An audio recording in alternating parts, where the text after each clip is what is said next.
Welcome to What in the Duck podcast. I'm your host, Oliver Peck. What in the Duck podcast is proud to be sponsored by Dream Machines of Texas, www.dreammachinesoftexas.com. All your used motorcycle wants and needs all in one place at www.dreammachinesoftexas.com. They have multiple locations with large inventory and get new bikes in every week. Knowledgeable staff with great service and financing and extended warranty options available. They also have a complete service garage, so every bike is gone through and brought up to speed before you hit the road. I have bought more than a few bikes from Dream Machines over the years, and I could not be more satisfied. I've also had friends from all over the country buy bikes from Dream Machines because they couldn't find a better deal anywhere. You can buy a bike and have it shipped to you anywhere in the U.S. Why buy a brand new bike with that brand new high price when you can get a like-new bike with that dream deal you've been looking for? Go to www.dreammachinesoftexas.com and get a bike and get your ass on the road. All right, welcome to What in the Duck podcast. As always, I'm your host, Oliver Peck.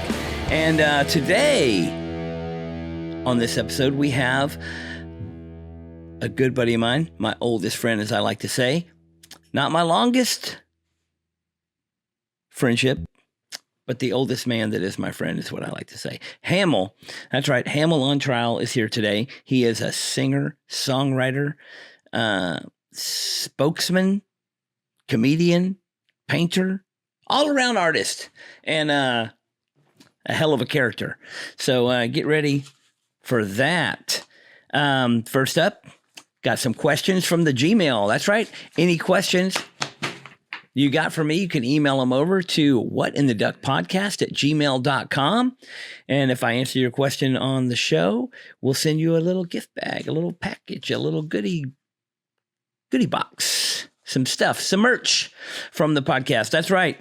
And a reminder, if you've already received your merch pack from What in the Duck podcast, share it, show us, tag us.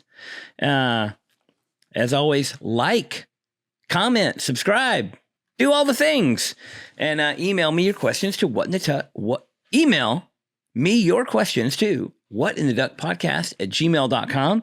I'm looking forward to hearing from you. First question of the day from Ricky. Says, hi, Oliver. Hi, Oliver. Absolutely loving the podcast. Well, thanks, Ricky. I appreciate that. The episode with Ross was fantastic. Talking about Ross Nagel from All Star Tattoo in Ireland. He was in town for Elmfest. Apparently, Ricky has been tattooed by Ross and Tommy TTT in Dublin a couple times. Have a question for you.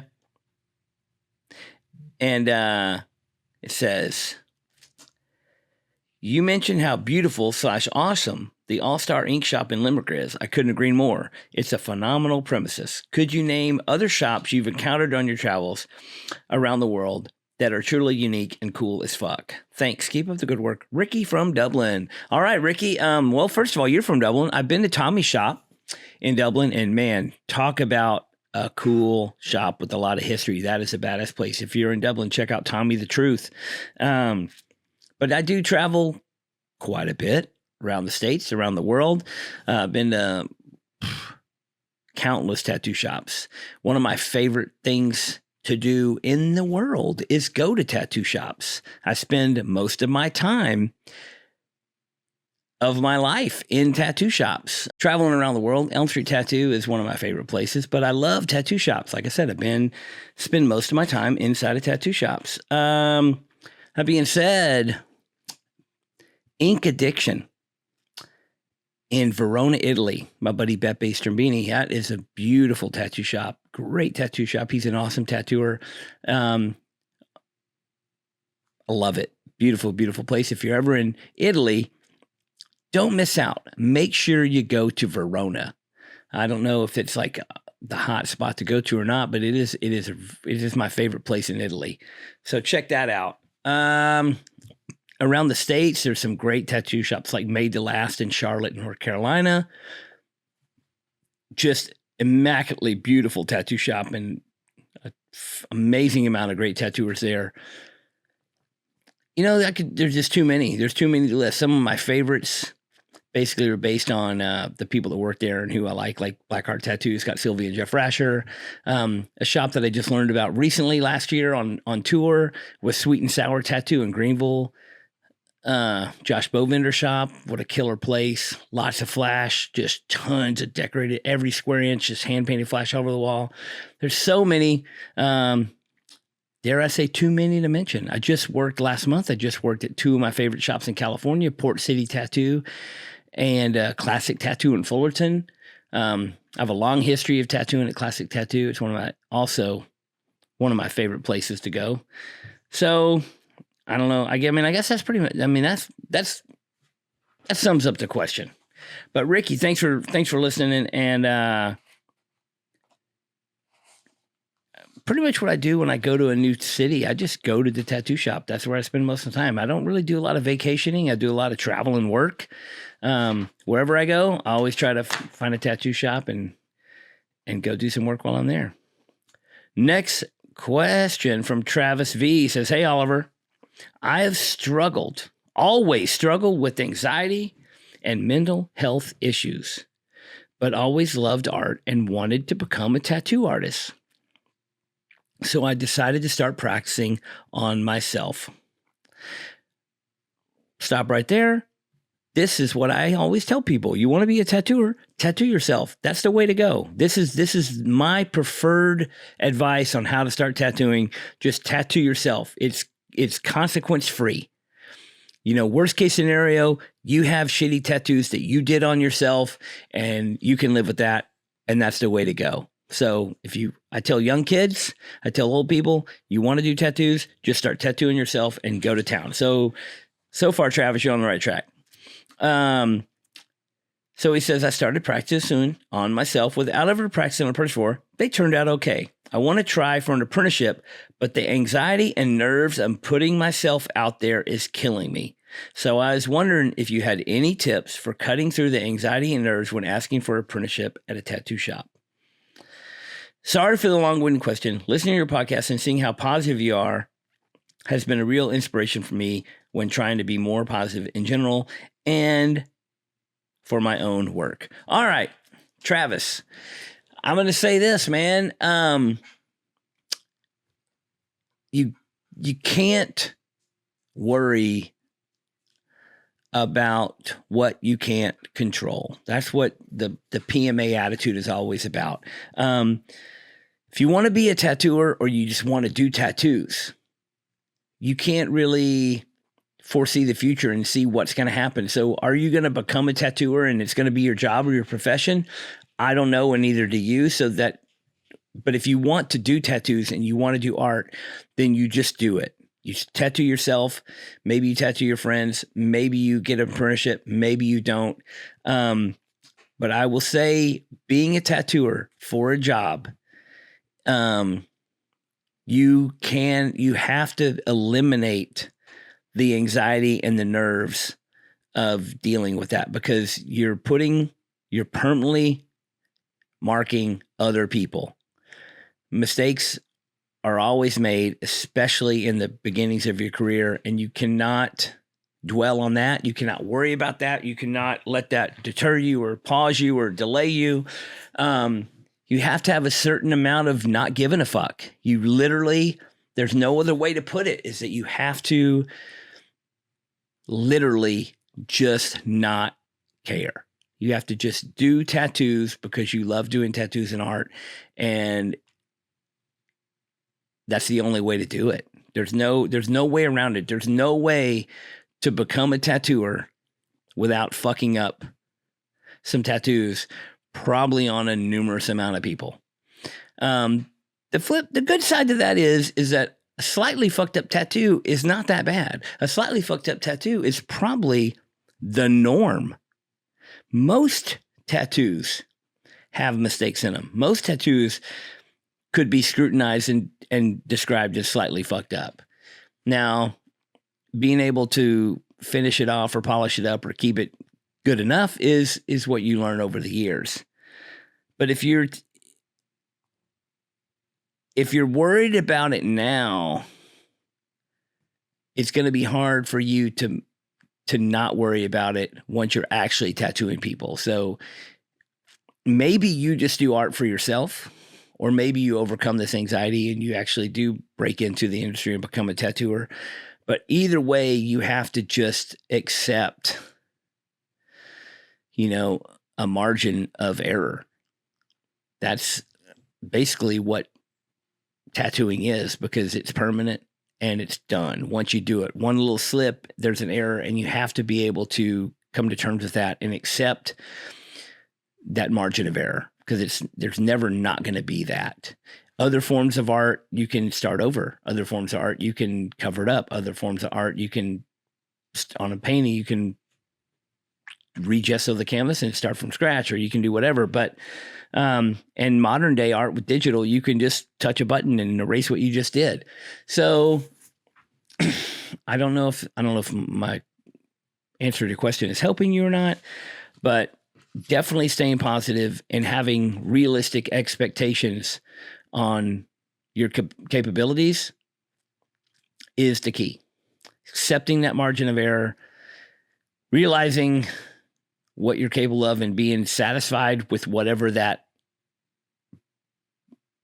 capability is, and just striving to slowly get better and better over a long period of time.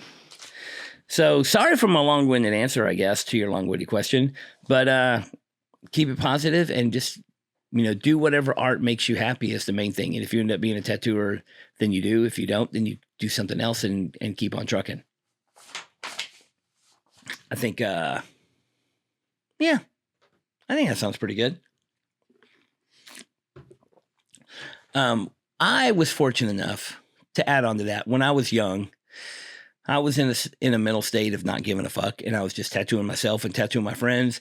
And I got to do kind of a large amount of tattoos in a completely carefree atmosphere where nobody really cared how good their tattoos were. If you start tattooing in a situation where everybody wants a perfect tattoo, obviously that's not going to be good, because you're set up for failure on every tattoo. You have to, and I still feel like the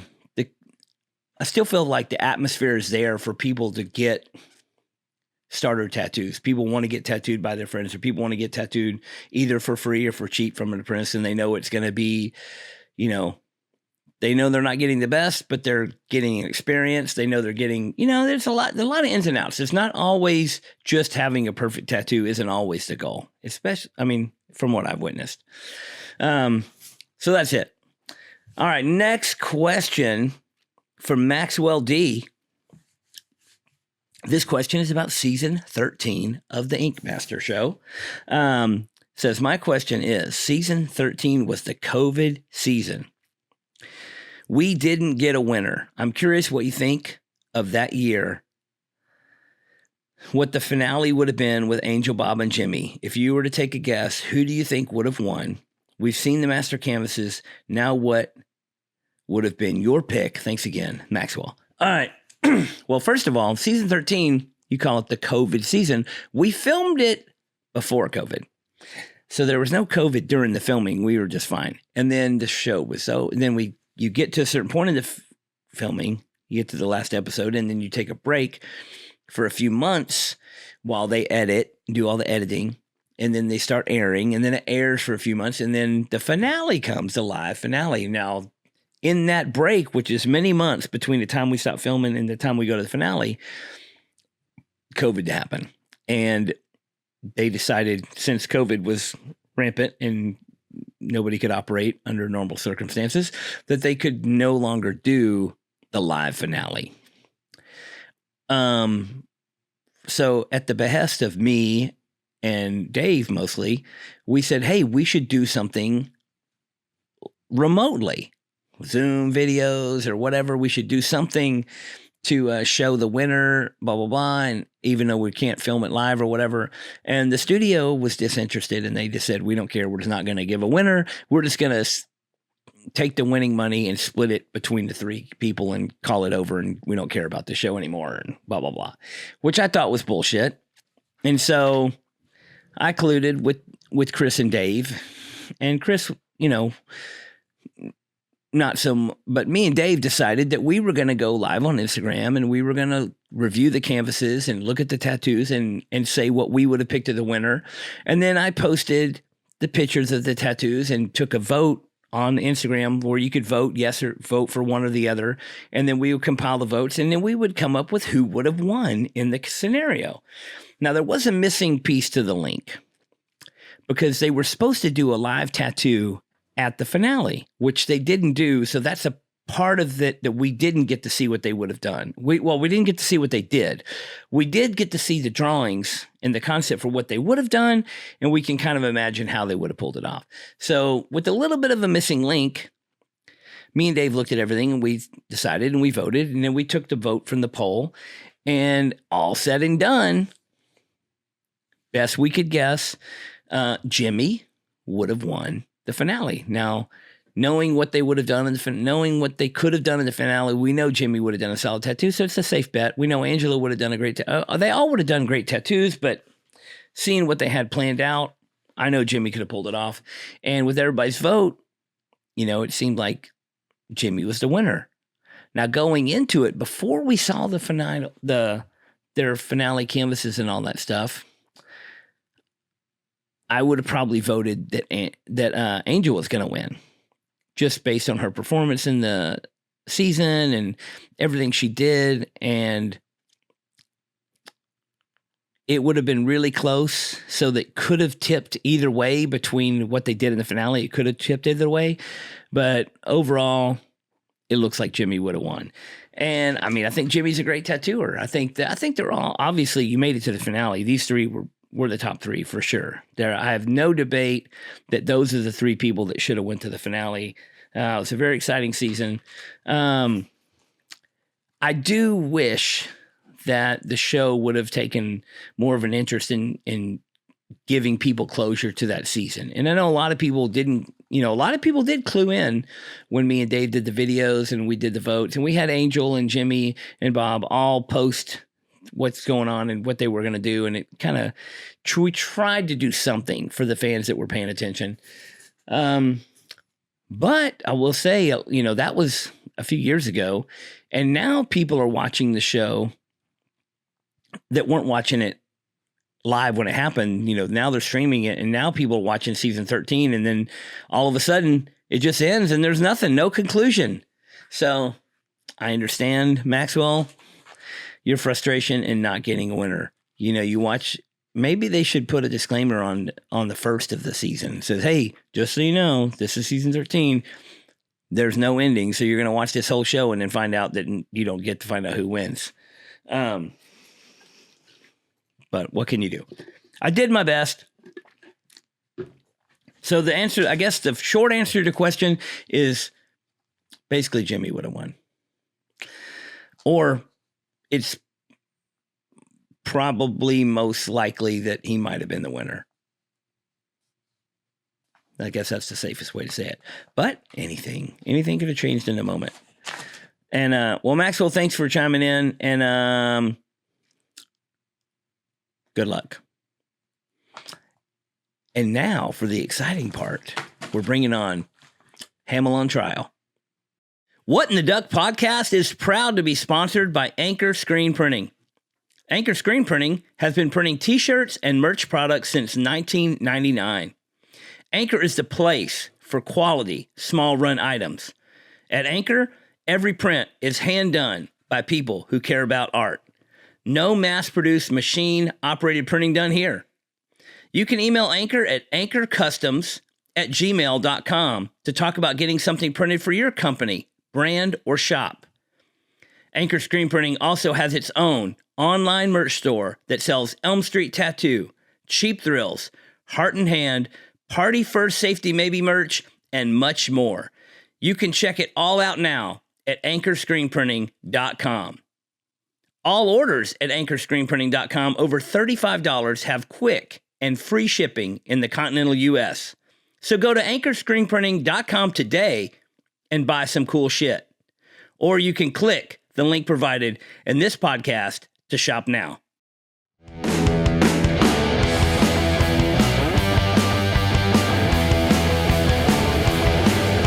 Here we are at Mio Tia's Mexican Restaurant. This is What in the Duck podcast. I'm your host, Oliver Peck, and today I'm going to be very as kind as I can. I'm here with my oldest friend, Hamell.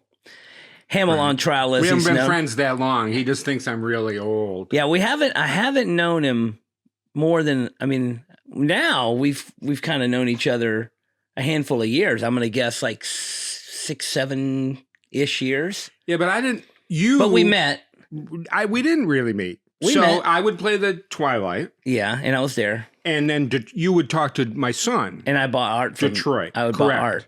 I assumed, because you always had a big roll of cash, that you were a drug dealer. And which is, no, I have Let me ask you this. What drug dealer is going to your shows? all of them. That is my demographic, Okay, dude. there you go. The All right. disenfranchised. So like I said, we've only known I have a lot of friends I've known for 20, 30 plus years, but none of them are as old as this man right here. Which so he loves to fucking remind me, doesn't he? Good Lord. 70 years old, and you're looking good. Thanks. Yeah. When's your birthday? October 1st. So I will be 70. You will be 1st. 70 this year. Correct. This year is your 70th year. So, there you go. Say it again, Oliver. You've only said it fucking 7 times now. Hey, 69 is pretty cool, though. You living a dream at 69? I'm happy. There you go. That's the dream. The dream is to be happy. That's what I've always told my son. There you go. You know? So let's get started. What is your given name at birth? Edward Hamell. Edward James Hamell. Actually, the third. My dad was an Edward, and my grandfather was an Edward. And my father had said to me, please name your boy Edward. And I told him I would. And then I named him Detroit. So I knew your name was Ed. Yeah. I did not know that you were a third, though. Yeah.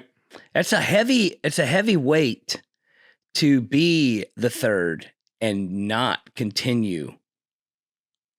Yeah, it just seemed a little like old white guy weirdness to me. Like you know what I mean? Yeah. This kind of thing. His middle name is Edward. But the chain is broken. But yeah, good. There's nothing wrong with that. Okay, that's good. That's a good. Yeah. Genetics can be cruel. Yeah. Well, I know a handful of people that are the thirds. Yeah. I don't know anybody that's the fourth. I think if I'm not mistaken, I don't.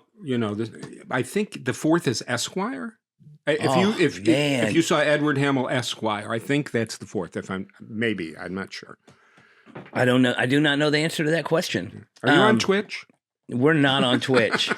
If we were on Twitch, maybe we could be Esquire. Maybe that's what it is. Okay. All right.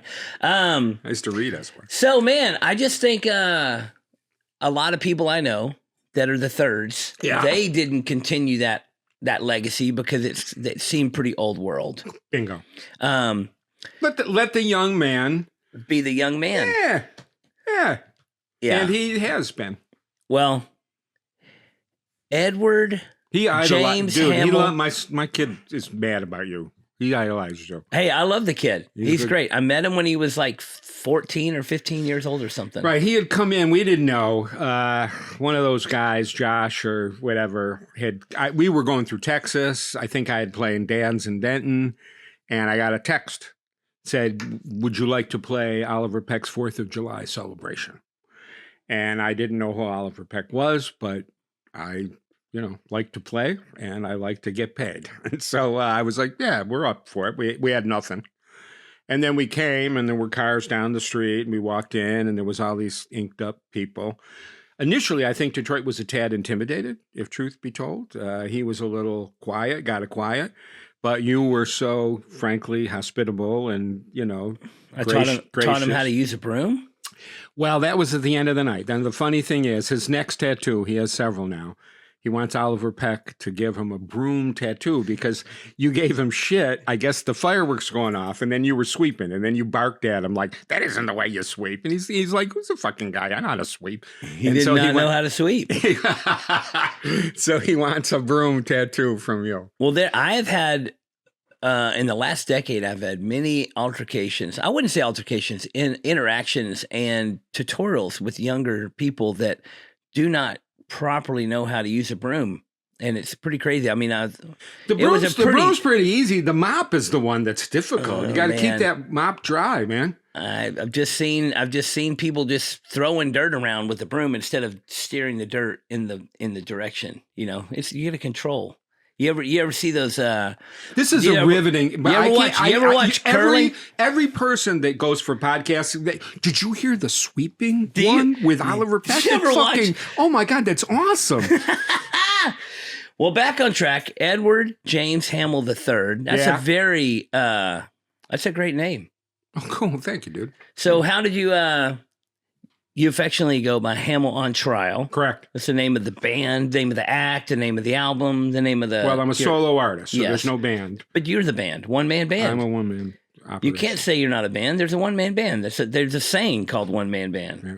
So Hamell on Trial, what does that come from? Well, at the time, this had to be around 86. I've been sober since 86, and I'd gotten pulled over for a couple of DWIs. So I'll tell you the story.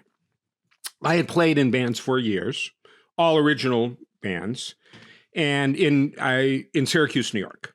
And we played, one year we played, this is true, I think 302 one-nighters up and down from Manhattan to Buffalo,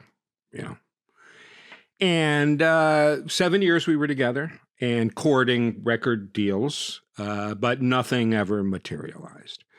And then I was tending bar in a crack bar in Syracuse, writing songs for what I anticipated my band to be.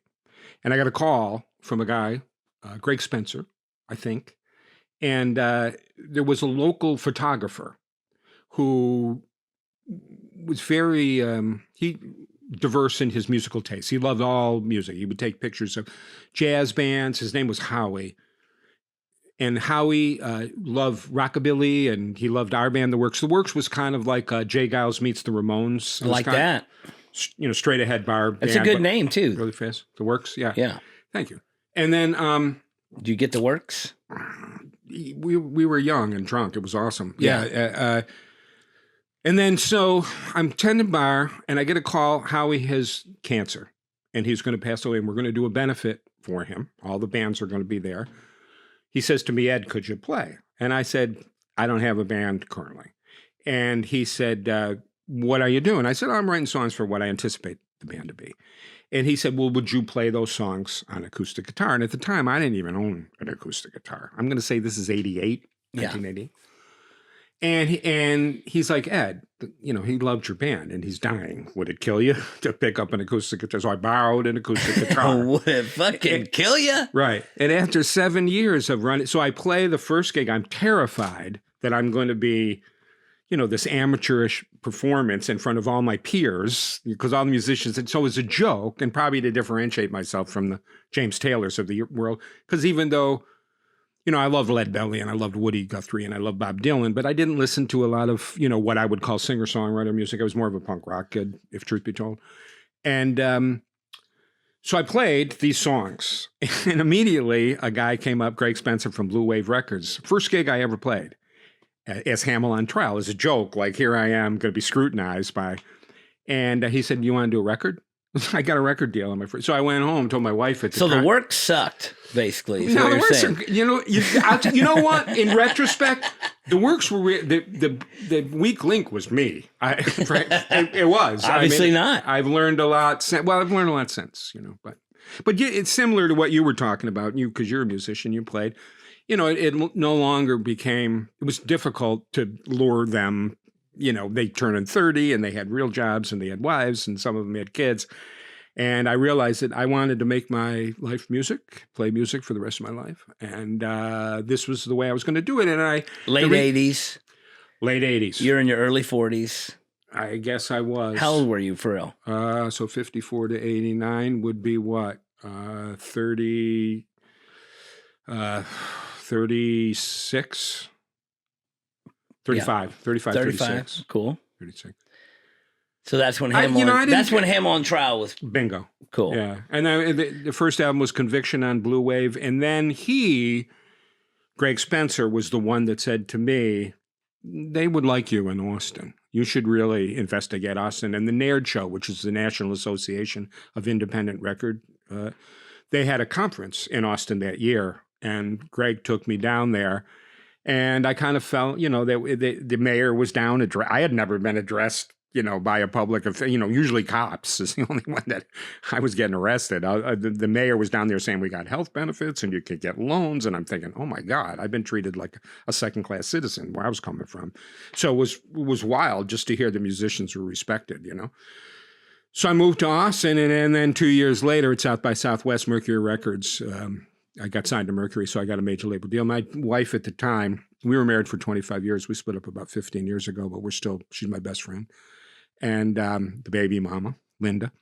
And I have to say that shit too, because occasionally it sounds like I'm the only parent, and then I get the fucking phone call. She calls, I don't want the fucking phone call. She's a tough.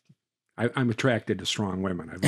I've always wanted to fuck Judge Judy. Anyway, so then we moved back to New York and lived in Brooklyn. And so you're in Austin for how long? Only 3 years. Okay.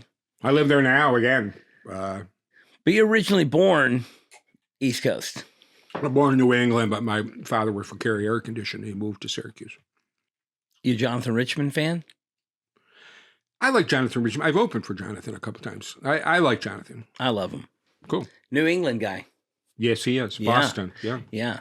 It's funny how New England, like people say they're from New England. They don't say the town or the city or the state. They just say New England. Like it's this whole Well, Springfield, Mass, where specifically, which is the home of Friendly Ice Cream basketball. Of what?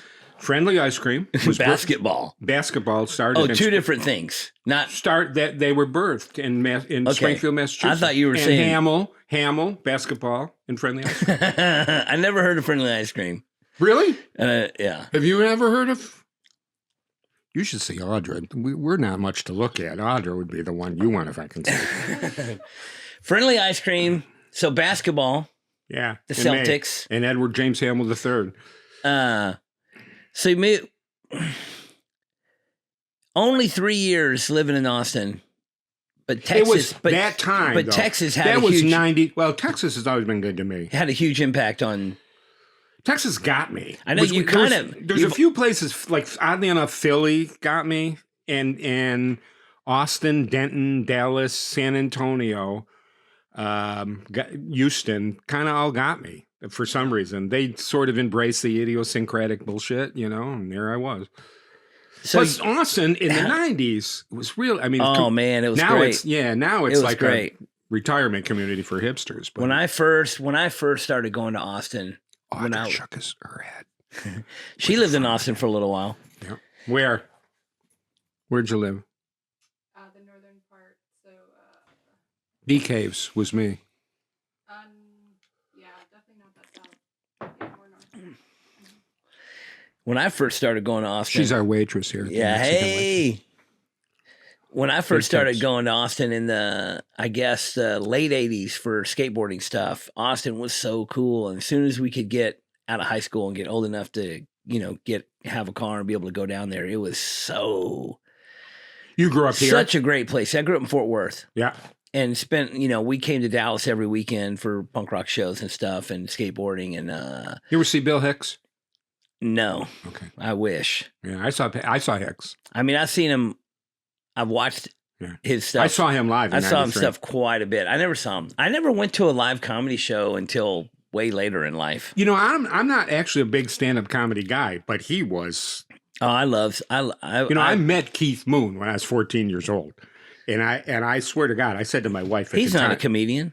No, but it was that impactful. Yeah. Seeing Bill Hicks. Oh, really? Oh, yes. Oh, yes. Yeah. It was unbelievable. It really was. It was like, see, I told my wife, I said, the guy didn't mention a thing about rock and roll. That was the most rock and roll show I've seen in fucking 10 years. Yeah. Oh, Bill Hicks was amazing. My father was a huge Bill Hicks fan. No kidding. Oh, yeah. Oh, yeah. Couldn't get. They're supposed to do a statue in Houston, Every time I play Houston, I'm like, hey, how you guys doing with the Bill Hicks statue? Oh, they haven't done it? Have not done it, no. They got Peoria, Illinois has a Richard Pryor statue. I knew he was from Peoria. I love Richard. I know. He's one of my favorites as a kid. That's it. Like with Lenny Bruce, Richard Pryor, and Bill Hicks, the bar is so high. I mean, there's a lot of guys that I think are great. Do you know Doug Stanhope Yes. and Eddie Pepitone? No. Eddie Pepitone's great. Those are kind of underground guys. I mean, Bill Burr's great. I love Bill Burr. Yeah. Yeah, well, I've been getting more into watching all the stand-up comedy things that come up, the specials that come up, getting in and watching those. It's important to laugh, Oliver. Oh. These are tough times, I'm a dude. laugher. These are tough times. I'm a laugher. Nazis are assembling in the hills, dude. Watch out. They're coming for you. Well, I've lived a good life. Let them come. Yeah. Maybe posthumously, people will know my shit. Well, Detroit's there for them. So, you named your kid Detroit. Yeah. Was he conceived in Detroit? You know what? That's the most common question. It's funny that you say that because I have written a one-man show, which I will be premiering in Syracuse, New York this coming Saturday, and then 3 nights at the Hyde Park Theater in Austin, I think September 15, 16, and 17. And I talk about that. People ask me, was he conceived in Detroit? And I'm always curious why you're so curious where me and my wife were fucking. But no, his name is, it would be 1989 Toyota Camry where he was conceived. I love the music from there way back. Detroit Rock City. Even like Motown. Oh, yeah. All the way up to Jack White and Eminem and Iggy. There was a book signing in Manhattan, and I introduced it. Detroit was 8, and Detroit went up with the book, and Iggy signed it. And he says, Detroit, cool name. So MC5. I knew Wayne Kramer, actually.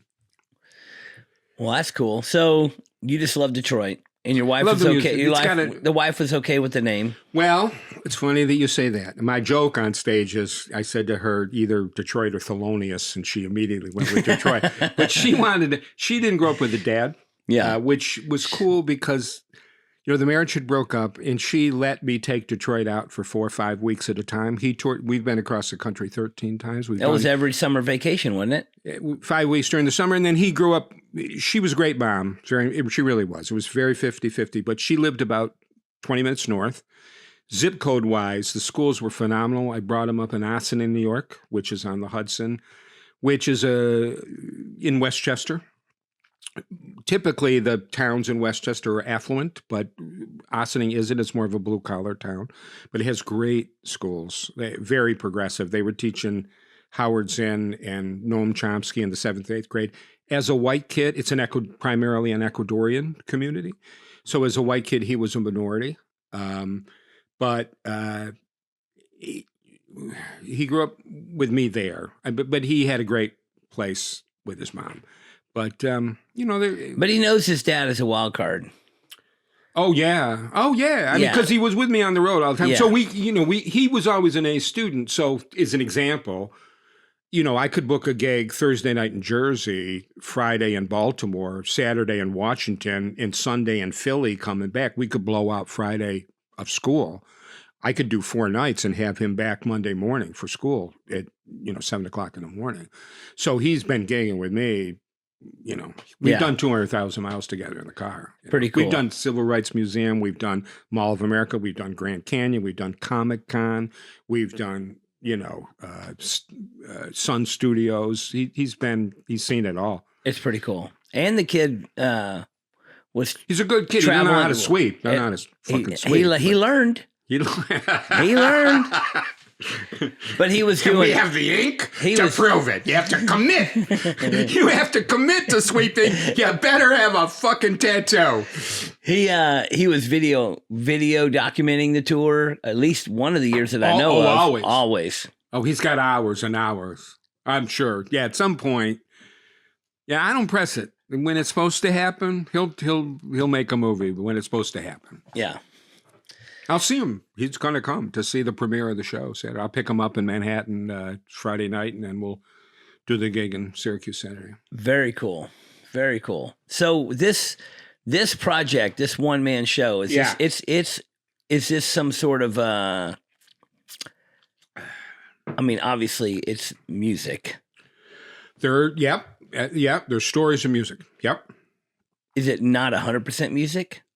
It is not 100% music. I would say there's So you're a thespian. maybe a dozen songs, Yeah. 13 songs. I come out, I do a song called Artists in America, which I wrote right after the marriage had split up, which was tough. It wasn't my idea, frankly. So that was a difficult time. And it was at that time that I knew that I wanted to bring up my boy, Bill Hicks has a great line. He says, you know how I know kids are smarter than adults? Because I don't know any kids with a full-time job and kids. Yeah. And I know that people don't, I was lucky in that I could take him to work with me. That kid that has seen me dress in every fucking shithole, in this country, unless you own those bars. And I appreciate the fact that you hired me and paid me. Not your place I'm not talking about, but those other places. Good. Gotta keep working. Gotta keep gigging, kids. Gotta keep gigging. Food on the table. So the one man show. It's my retirement plan currently is dying on stage. You got a retirement plan? Dying on stage. Yeah. There you go. That's it. What other plan would there be? Oh, you know what? Really? Oh, like there's a lot, right? I've got 15 albums. I mean, I've said a lot of stuff. I don't know. Maybe take $1 million and move someplace and just put my feet up and look at the water and stuff. At least you wouldn't do it. I would for a month. The hustle is real, dude. You wouldn't put your feet up. I look at this place and my attitude, oh my God, who dusts? Wait, this is a dust-free environment. Yeah, well, look at your drums, dude. I could write my name. Oh, that's not dust. So tell me about the one-man show. Tell me about what it's more of. Well, I'm going to be honest with you, Oliver. I was broke, dude. Yeah. And when you're broke, in retrospect, and I'm sure I'm justifying to some. I mean, my son slept. He slept on the futon, and I slept on the bed this far.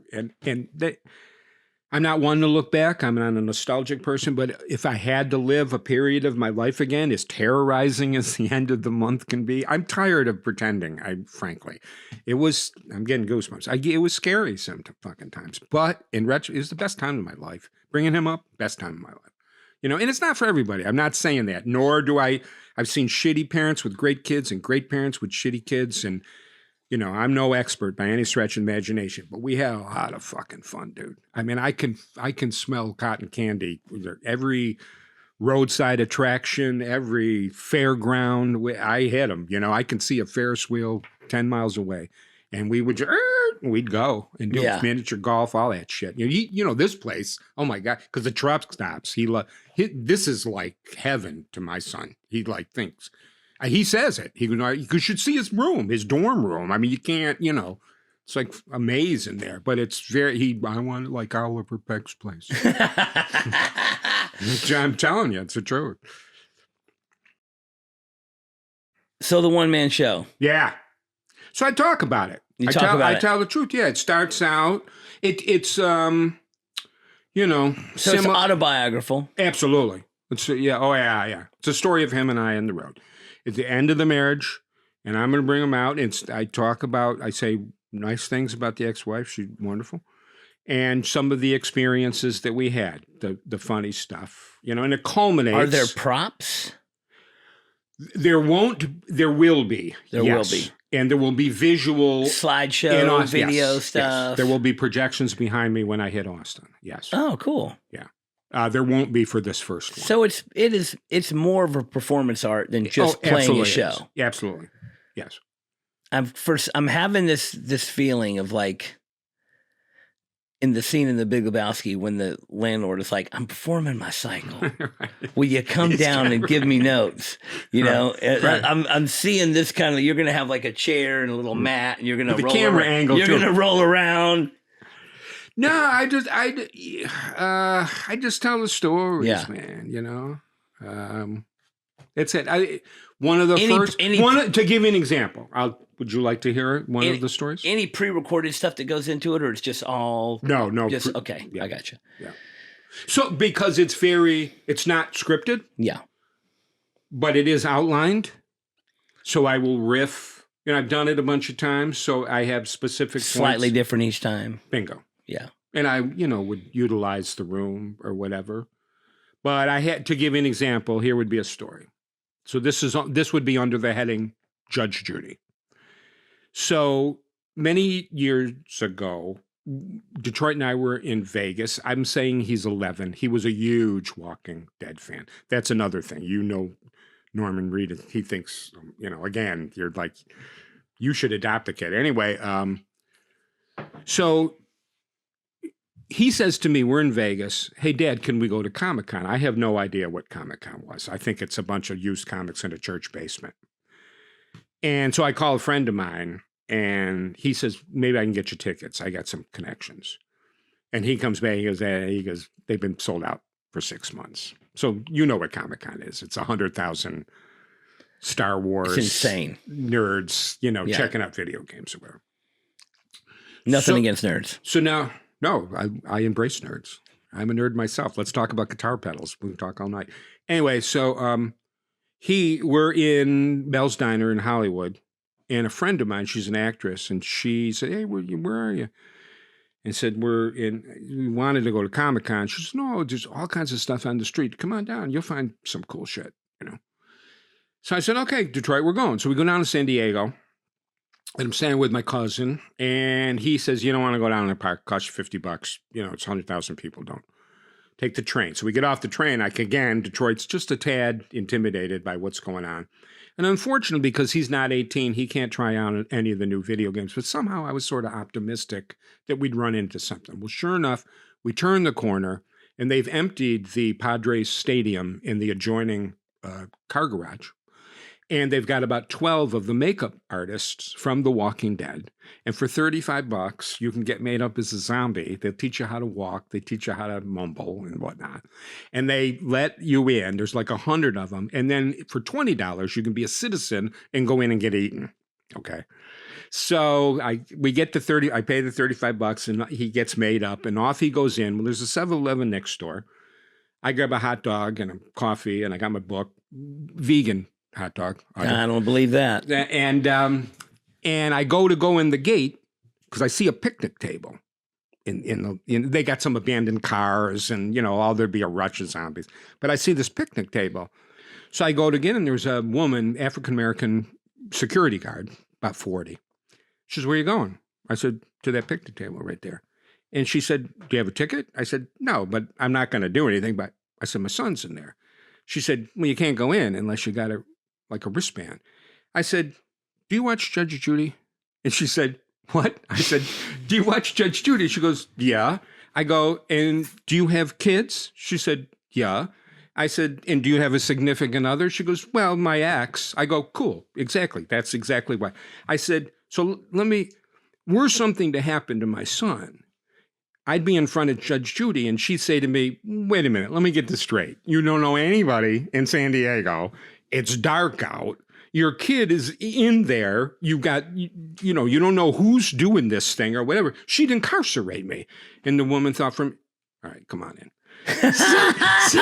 So there I was. I'd reading. Everybody's getting eaten. There's intestines flying around and shit. And I'm reading my little book. And then he was in there for 3 hours, had the time of his life, and off we went. And that's serendipity. I mean, often serendipity. The universe would just throw me a bone.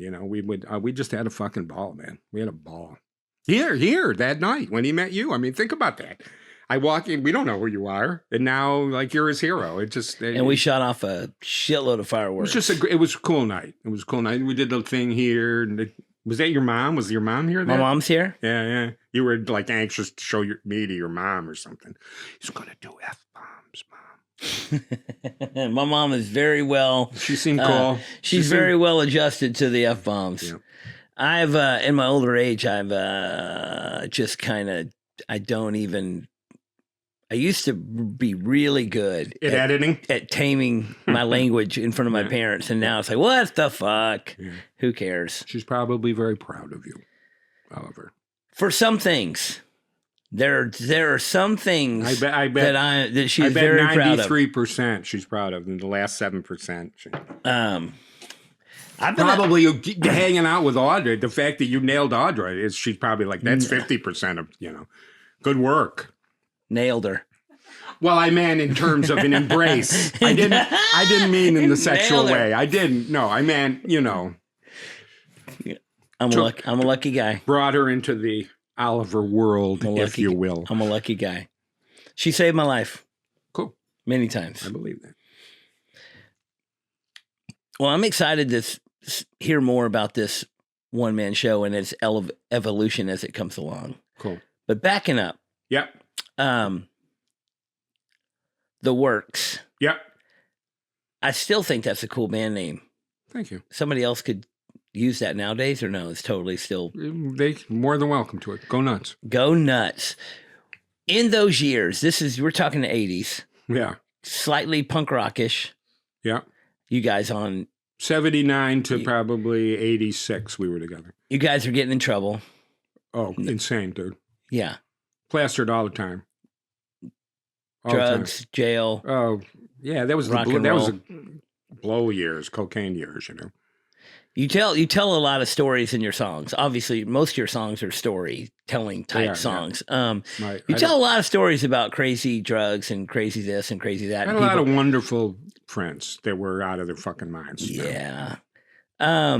You got sober a long time ago. 86. 86. That's pretty amazing.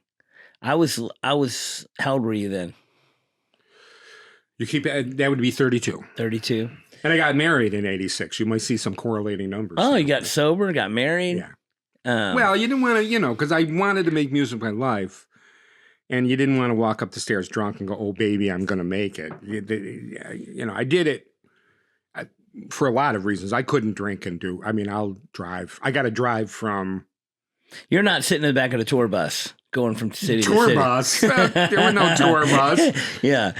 You're the driver, the tech, I was just wrote all merch- the soon. the merch man. Oh, yeah. well, I feel like that's a pretty good I feel also, I said this all the time, I'm pretty lucky to also get sober pretty young. I thought so you drank. I didn't think you drank ever. I had a very short period Yeah. from like 18 to 20. So out of high school. Where I was on drugs and drinking a lot. What were the drugs? Pretty much whatever drug we could get. Okay. Do you smoke weed now? No. So nothing. You Nothing. do. Yep. Nothing. I mostly did LSD and whatever other drug was around. Yeah. Like we had plenty of LSD, so I was on LSD all the time, and then whatever drug someone else brought also. See, So, before the Works, it was mescaline for me. High school was mescaline. we did mescaline Yeah. and LSD. Yeah, I did. I tripped only about 7 times, but I did mescaline about 50 times. I only did mescaline I still kind of get trails. Do you still get trails? a little bit sometimes. I only did mescaline like maybe twice by itself. I did it a bunch. That was nice. I did it a bunch with LSD. Acid lasted too fucking long. Oh, dude. see, that's It's like me. 12 hours. That was me. Yeah. That was what I liked about it. First time I did acid, I told myself this is what I was meant to do with my life. Wow. And then I ended up in jail and said, this is not what I was meant to do with my life. Good.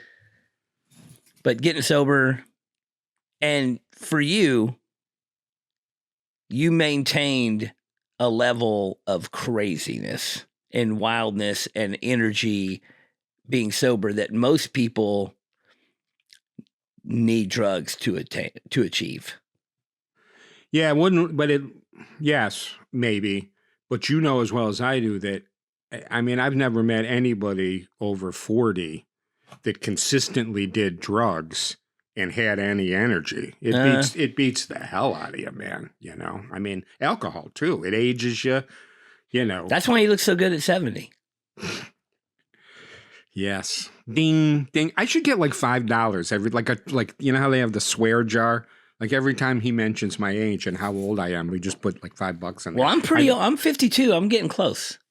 I'm catching up. Man, don't worry about it. I don't really think about it. We're youthful, we're old souls that are youthful.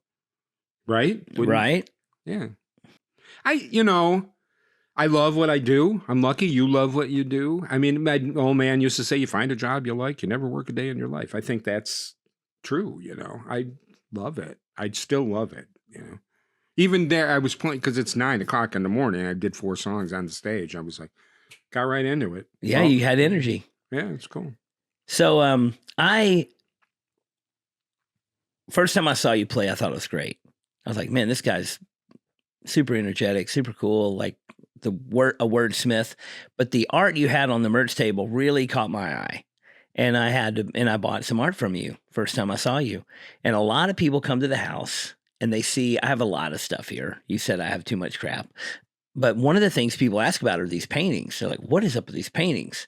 And I tell them the story and, talk about it. And I have obviously quite a few paintings. And I feel like the paintings that you probably have 70, correct? Yeah, or more. I have another friend. I got a funny story. In Stroudsburg, Pennsylvania, he has a bar. And he's probably, and the first time I told him, yeah, he's probably got 40 or 50. So he thought he was the alpha, in this. And I was like, nah, well, he got sort of, territorial, like, what? He's got more than me. He was like, he had to buy 10 more, to keep up with you. I said, dude, you have no idea this guy's place. Like, don't even try to frickin' compete. Don't let me find out somebody's got more than me. But I feel like the people you choose to paint, the people you choose to paint and put out on the merch table, it really gave me an insight into your taste and what you like. And, you did a Richard Pryor and I was like, that's my favorite. You do Robert Crumb. I have Dolly, Snake Plissken, Joey Ramone, Richard Pryor. I have a Lou Reed. Snake. I have a Lou Reed. Yeah. I have a few others. I only did, here's the thing. In 2000, because I was on Ani DeFranco's label for 12 years, and I toured a lot with Ani. And prior to 2008, you could finish a show with Ani, and you could sell, and I'm not kidding, 100 to 150 CDs, cash money, under the table. 2008, once streaming started happening, and this is how dramatic. Out the window. 5 CDs at the end of the night. My income radically diminished.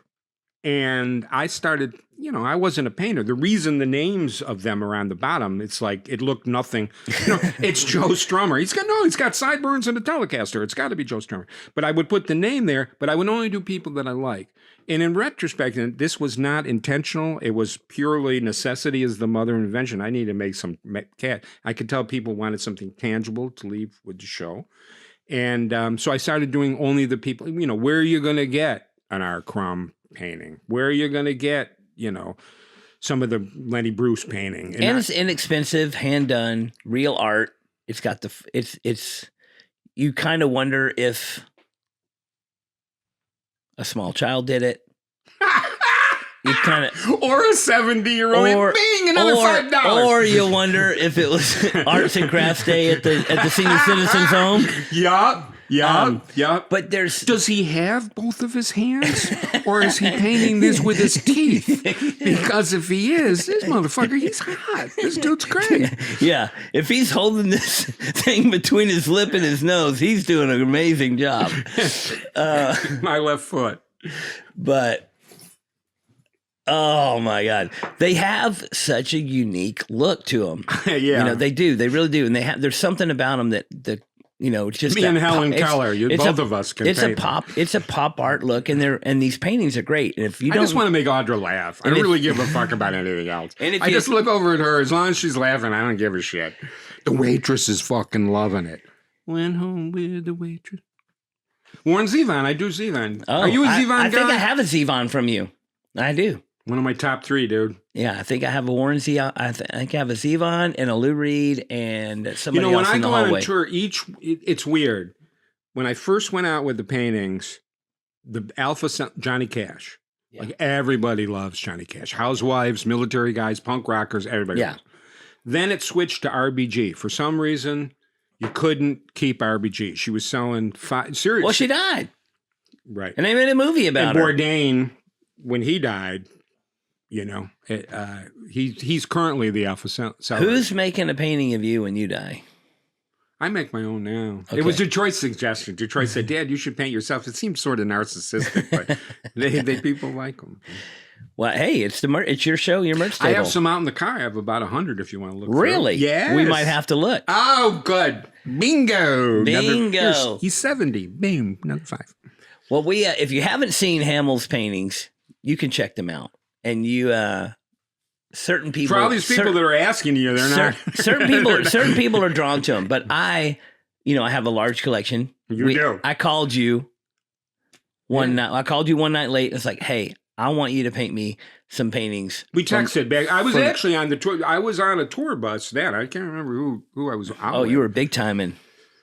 And you... I was like, I want some paintings of the Big Lebowski. You went back and forth. I need the toe. I need the and then dogs, we started texting. Rug, and it was like, I want like 13 paintings. Oh, it's got to be 20. It's got to be 21. Right. And then now it's every credited character of the movie.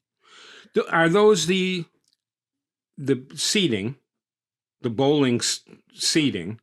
Yes. The seats, are those the actual seats from the movie? Those seats are from the bowling alley where the Big Lebowski was filmed. I knew that. I just wanted the people that are listening to the podcast to realize what the fuck's going on around here. There's some money, people.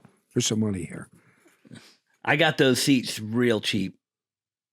Audra's laughing. Facebook. Is that true? I did. Somebody that bought them from the auction lived in L.A. And you know how L.A. is. Times can get hard fast. Okay. Somebody had them, and they were in an apartment in L.A., and they had to move out, and they had like 2 days to get out of their apartment. Okay. An eviction type thing. Okay. So it was like this emergencies, and it went up on Facebook, and somebody saw it that knows me and said, hey, you got to call this person. I called that person, and I was actually, when I got the call, I was on the way to the airport to fly to LA, coincidentally. Mm-hmm. So I call this person and I'm like, hey, blah, blah, blah. I want this set of chairs. And they were, well, I got to be out of this apartment tomorrow. I need these things out of here. I got somebody I was like, I'm on my way to LA right now. I'll be there in like 4 hours. I will come straight there and get them. Did you run a truck? And I'll pay. My friend had a truck in LA already. Yeah. And he was picking me up at the airport. Yeah. Oh, cool. Did he know? Did he have I called him and told him. Yeah. And then I was like, she's like, and then right before I made the deal. Right before I get on the plane, she calls me back and says, hey, I got a guy offering me this much money. And I said, I will give you more money. Do not sell I'm getting on a plane right now. Yeah. Do not sell these things. Yeah. I'll call you as soon as I land in LA. Yeah. And you nailed it. And I called her and I was on the plane. I'm like, is this person going to sell these things in the next 3 hours while I'm on this plane? I'm going to lose my mind or whatever. But we landed, called her, went straight to this apartment and put them in the back of the truck. Nice. And took them to True Tattoo. Cool. And yeah, it's great. And then what? Drove the truck back from LA? I left them in LA for a while. Yeah. Because I got you had storage there? I left them in the tattoo shop there. Do you have one there? I had a tattoo shop in LA at the time. Okay. But that was before. Is your only tattoo shop? Bless you. See? I have a few tattoo shops. See what I did there? Just to let you know that I'm civilized. I don't eat with my feet. Yeah, I had a tattoo shop in LA at the time. I don't anymore, but I had those chairs before I had built the house. So then I brought them. Wow. But it was meant to be. It was meant to be. Yeah. It was meant Is your one and only tattoo shop the one in Dallas now? I have a handful of tattoo shops. You do? I do. In Dallas or? We've got 3 in Dallas, 1 in Arlington, 1 in Waxahachie, Texas, and 1 in Springville, Utah. Huh. All the same name? No. We got Elm Street Tattoo is on Elm Street. And then we have a couple of locations of what we call Heart in Hand. And you go there and occasionally? I mostly just work at Elm Street. So are these all your employees? Would you call them that? Do you interview artists? Oh, yeah. Personally, always you? For the tattooers, yes. Okay. Virtual or you go No, there? I usually meet them in person. Got it. And a lot of people I hire to tattoo, I hire them is somebody that I know already. Yeah. Or somebody that is I don't know Very, that. I don't very- know that world, but there's obviously they get names, and you hear up and comers, and I've had a few he or she people- is doing incredible shit, and I've you had a should few hire. people move from out of state to come work here, Bingo. Okay, which is always makes cool. sense. Yeah. But Who, other than yourself, currently, how many do you have at the Elm Street location? we've got like 12 tattooers. Wow. Okay. We got And them, how many are going? We got at- them working in shifts. Okay. Yeah. How many are going at one time? 7. We have 7 tattoo stations. Cool. So we have seven artists at a time, but nobody works 7 days a week. Nobody works 15 hours a day. It's all Yeah. mixed up.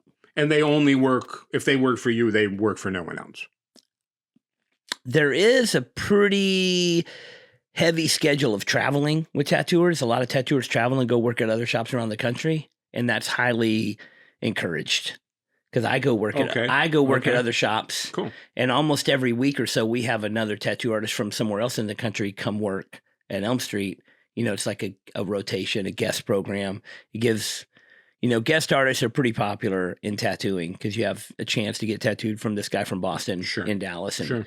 and we have, the same thing as a tattoo convention. You have artists come from all over to go to that. Again, I don't know the world.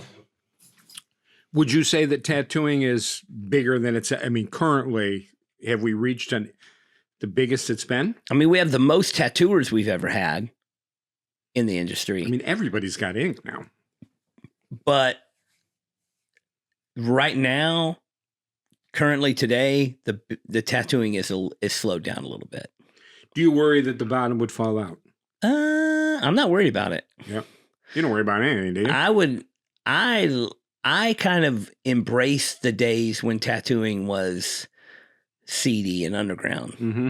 and it became very mainstream. I feel that way about stripping. Yeah. Now it's it got really, really mainstream and really, really popular and really good for business in the turn of the century. Late 90s, early 2000s. But skateboarding too is similar. Skateboarding too.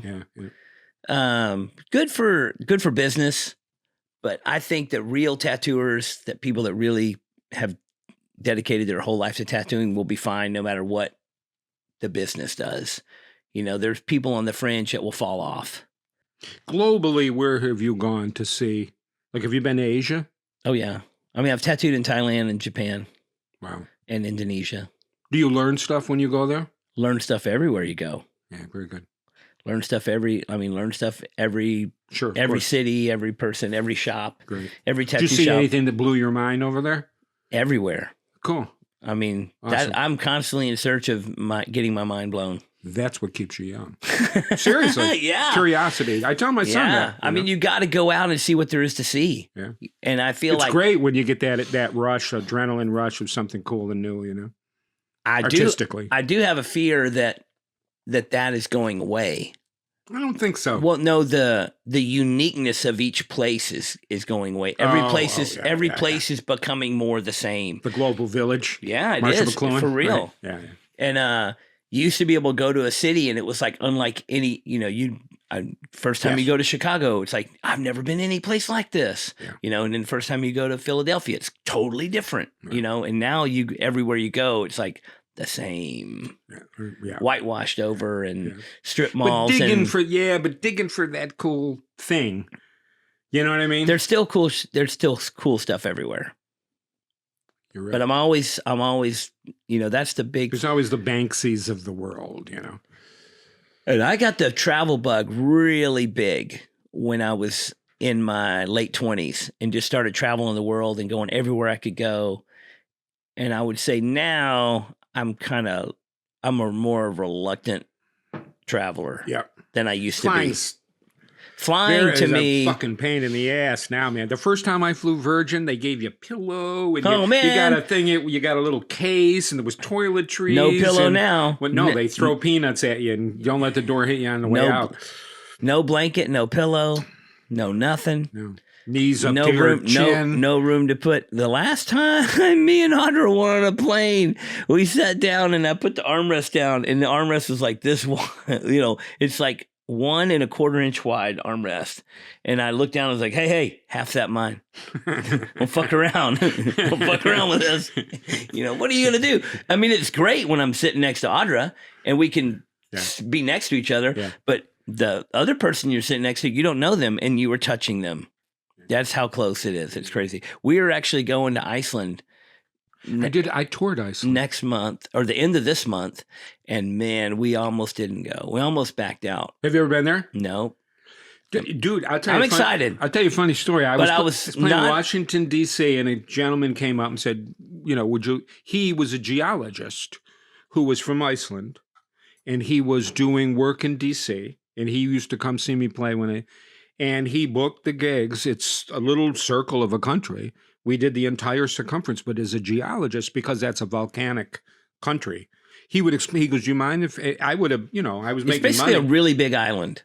It's a big island. The whole country is just there's all these fields of volcanic rock. It's not a continent. And he would say to me, you see that? He goes, I can tell you when it erupted. He goes, because similar to a tree, when you cut it and you count the circles and the shit, you can see the lines. And it was great. It was like I would have paid to, and the people were sweet. It was cool. They really, because I'm wordy, I'm not particularly melodic, and they really dug it. Pretty, grateful that I came. I did Alaska too, similar. Thanks for coming. No one comes,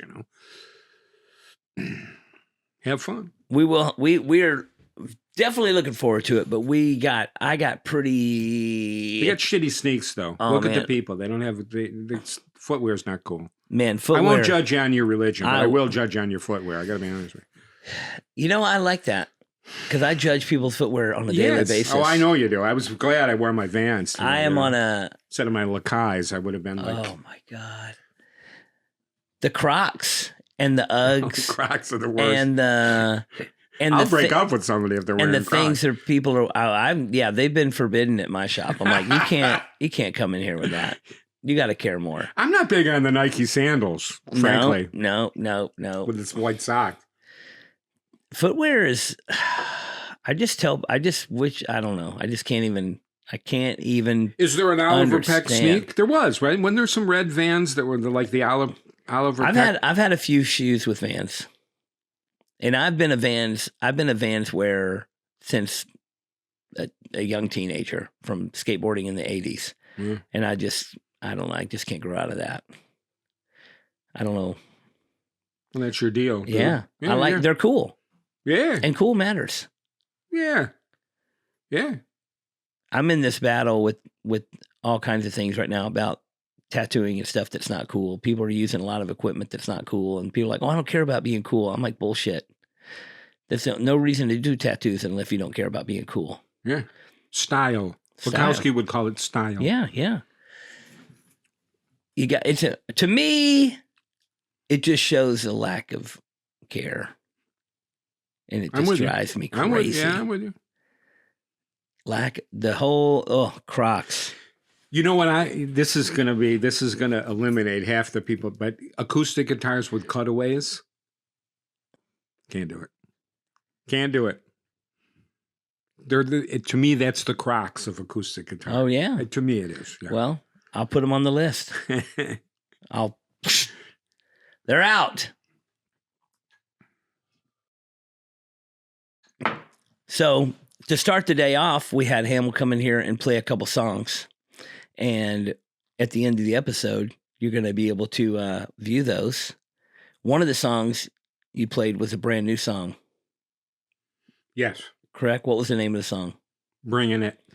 Bringing It? Bringing It. I'm bringing it. Bringing It. How many... I mean, you write a lot of material. I do. You write a lot of songs, and some songs stick, and some songs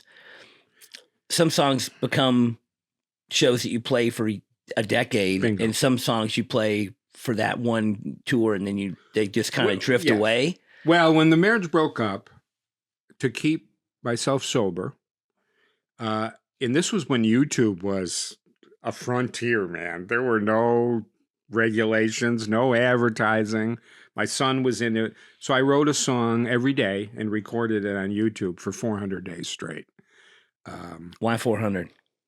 Just I I did it. I mean, 365 is a year, so you went more than a year. I did. Why not 401? What happened? I You just gave kept up? going. I was doing it. It was keeping me busy. And there was about, I don't know, maybe 20 of those songs ultimately. That were good. That needed to be worked on. These are rough drafts. Yeah. And, my fan base So might say. 380 of them sucked. And 20 of them were good. 380 were lacking in development.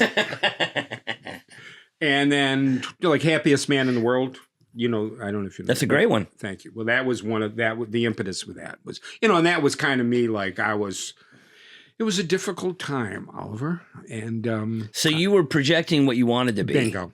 You weren't. Bingo. I was hoping that was going to be a self-fulfilling prophecy. Yes. Yeah. You gotta be what you want to be. You got to put it out there. I think we say you can be who you want to be. One of the songs. Yeah. Still here. Yeah.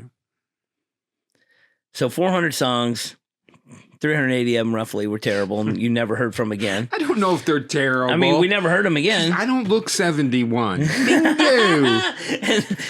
Don't go. No, they were just. But they're kind of like my children. They really are kind of like my children because I've had bastard children that no one loves. Well, they're orphans. I think Tom Waits called them orphans, and they may be developed someday. But right now. Because you're playing live and you got to kind of arc the show. You're thinking about, I come out sort of like, here, I'm different than your typical singer-songwriter guy. Here's what I can do. And then within the first 3 or 4 songs, which are going to be different, but I'm going to kind of let them know philosophically where I'm coming from. If you're a screwball, I'm probably going to love you. That's my demographic. And then I bring it down. And we talk about, could be politics, could be bringing up a kid, whatever.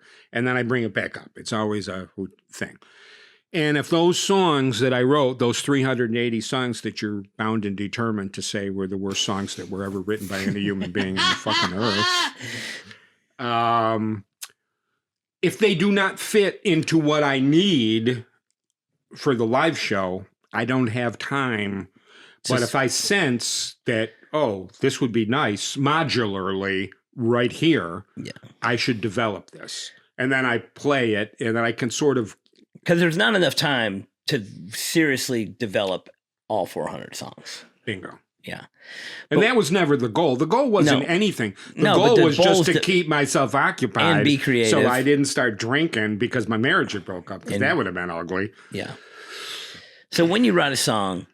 Yeah. How, I mean, I've asked a lot of people this question, and people have different answers. Yeah. But for you, when you come up with the concept of a song, how often do you feel like this one is going to be good? I'll give you an example. Something happened yesterday. I got an oil change because I'm going on this big tour. And so, you don't leave your car anymore. You drive in, you get the window down. And there's a kid, he's about 22, black kid, dreads, got the dreads up in a ponytail. And I mentioned the Drake-Kendrick thing, like I did to your pal Court. And, he was laughing, the kid was laughing. And he had a neck tattoo, bright and big, probably extended from the ear to... And so I said to him, because I'm tempted, because people treat you differently when you have a neck tattoo, like they do, It's like, this fucking guy could, So I said, people treat you differently? And he goes, yeah. He goes, man, it hurt. And I showed him my Detroit on my chest. And he went, ouch. I said, it's my son's name. And he said, sometimes you got to risk it all. Sometimes you got to risk it all. And I thought, that's a fucking great. I said, I'm stealing that, dude. So that would have been, that will show up in a song. I don't know if it'll be a chorus. I don't know if it'll be a line, but I just loved it. I just loved the way he said it, Sometimes you got to risk it all. I'm like, dude, yeah. So, I mean, that was an inspiration. Sounds like a Bob Seger lyric. I like Bob Seger. Detroit. Yeah, I love him. Live Bullet, dude. So when you... Yeah. Back to the question. Yeah. When you write a song, yeah. How often do you get the feeling that this song is going to be a good song that's going to have longevity, or do you never know until you play it live a while? I see. Like, now that Detroit's out of, like, now that I'm in Austin by myself, I can play 6-7 hours a day. And because when I was bringing him up, I didn't have that luxury really. And, I mean, this is going to seem pretty obvious, but if you have 7 hours in a row to do it, your shit gets better than if you only have 2 hours to do it, So within that 7 hours, I can usually tell. Yes or no? Yeah. If it needs, should I invest the time, particularly if you're wordy like me, it means you gotta, before you even try it in front of an audience, you gotta memorize all those words. You got a lot of words memorized. I got a lot of words. I'm in the car a lot by myself. Yeah. Yeah. So you kind of know, within the first 6 or 7 hours, is this worthy of being pursued? How often do you get a song that you think is going to be good and then play live and say, man, I thought they were going to like this one, but they don't? Because you by the time I bring it out there, I'm pretty confident that it's going to go. Yeah. But sometimes it needs to be tweaked. I could tell they didn't, one of the lines that I thought was funny or poignant did not resonate with them. So I'll go back and tweak it, whatever. You get a lot of reactions out of your live audience because you say a lot of things and you say a lot of funny things. You say a lot of poignant things and you say something that's really serious, and you can see the reaction of the crowd when they're reacting to it. And I mean, I can when I'm in the audience, and a lot of times something you say will get a big laugh or get a big yell or get a big whatever. And then that next line doesn't get heard because of the response to the previous line. Yeah.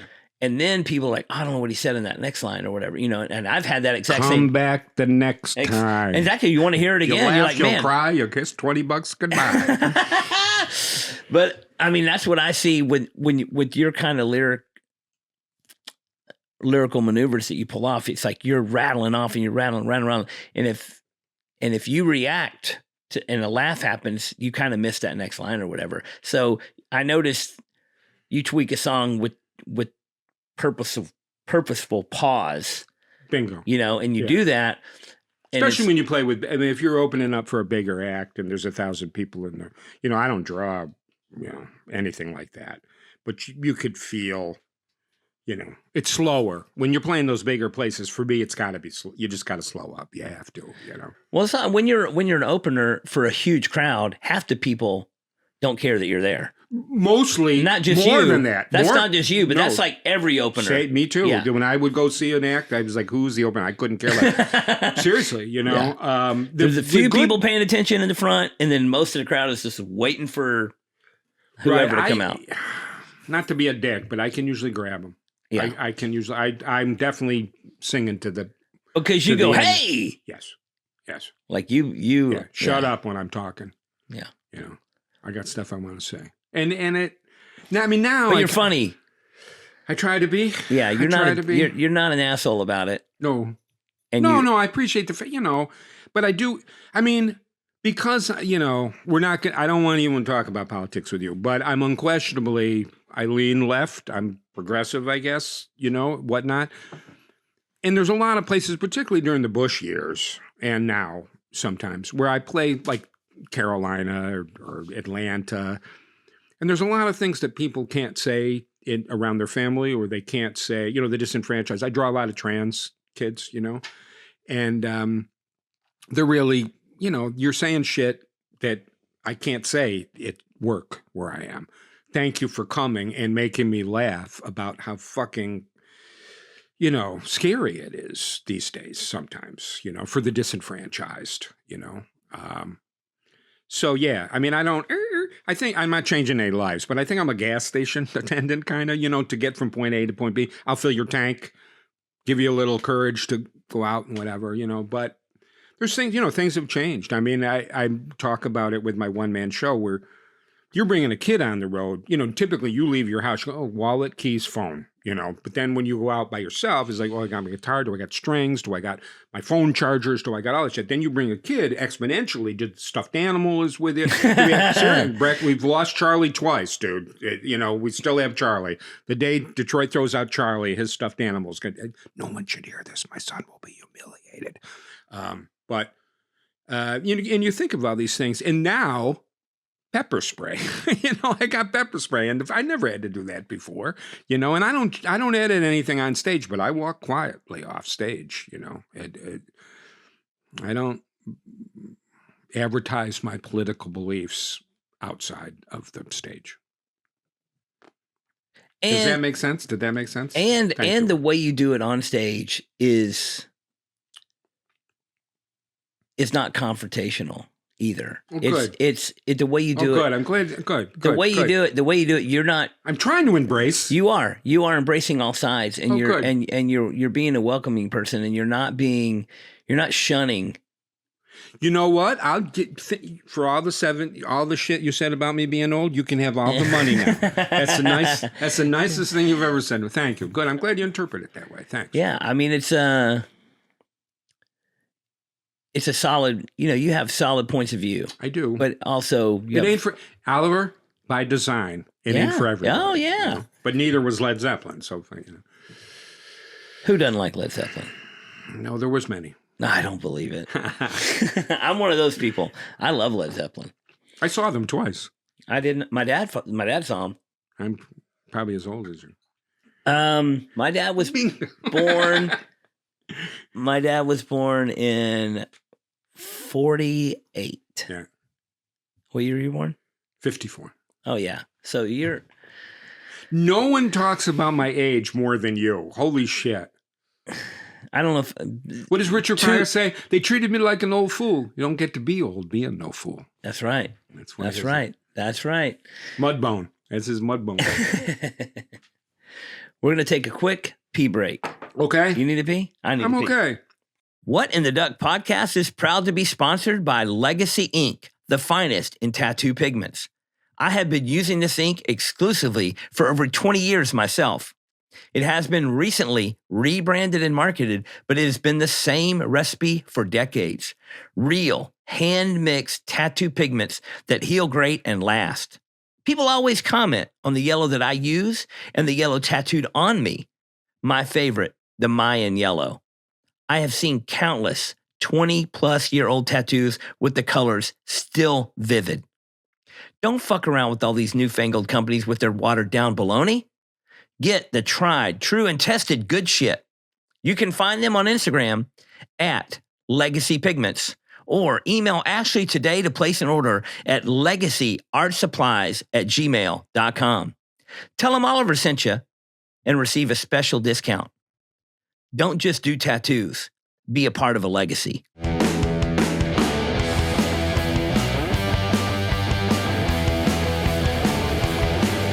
All right, we're back from my pee-pee break. Thanks for sharing. So, question: You lived up in New York area while Detroit was still in high school. Yeah, grade school, everything. Grade school, high school, and then now you live back in Austin, Texas. Correct.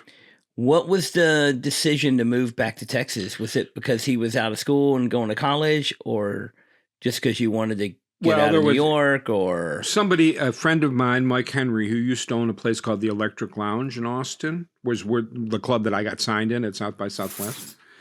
And he was always very supportive. The owners of the Electric Lounge, there was three of them, Mark Schumann, Jay Huey, and Mike Henry, were always very supportive of me. When I first moved to Austin...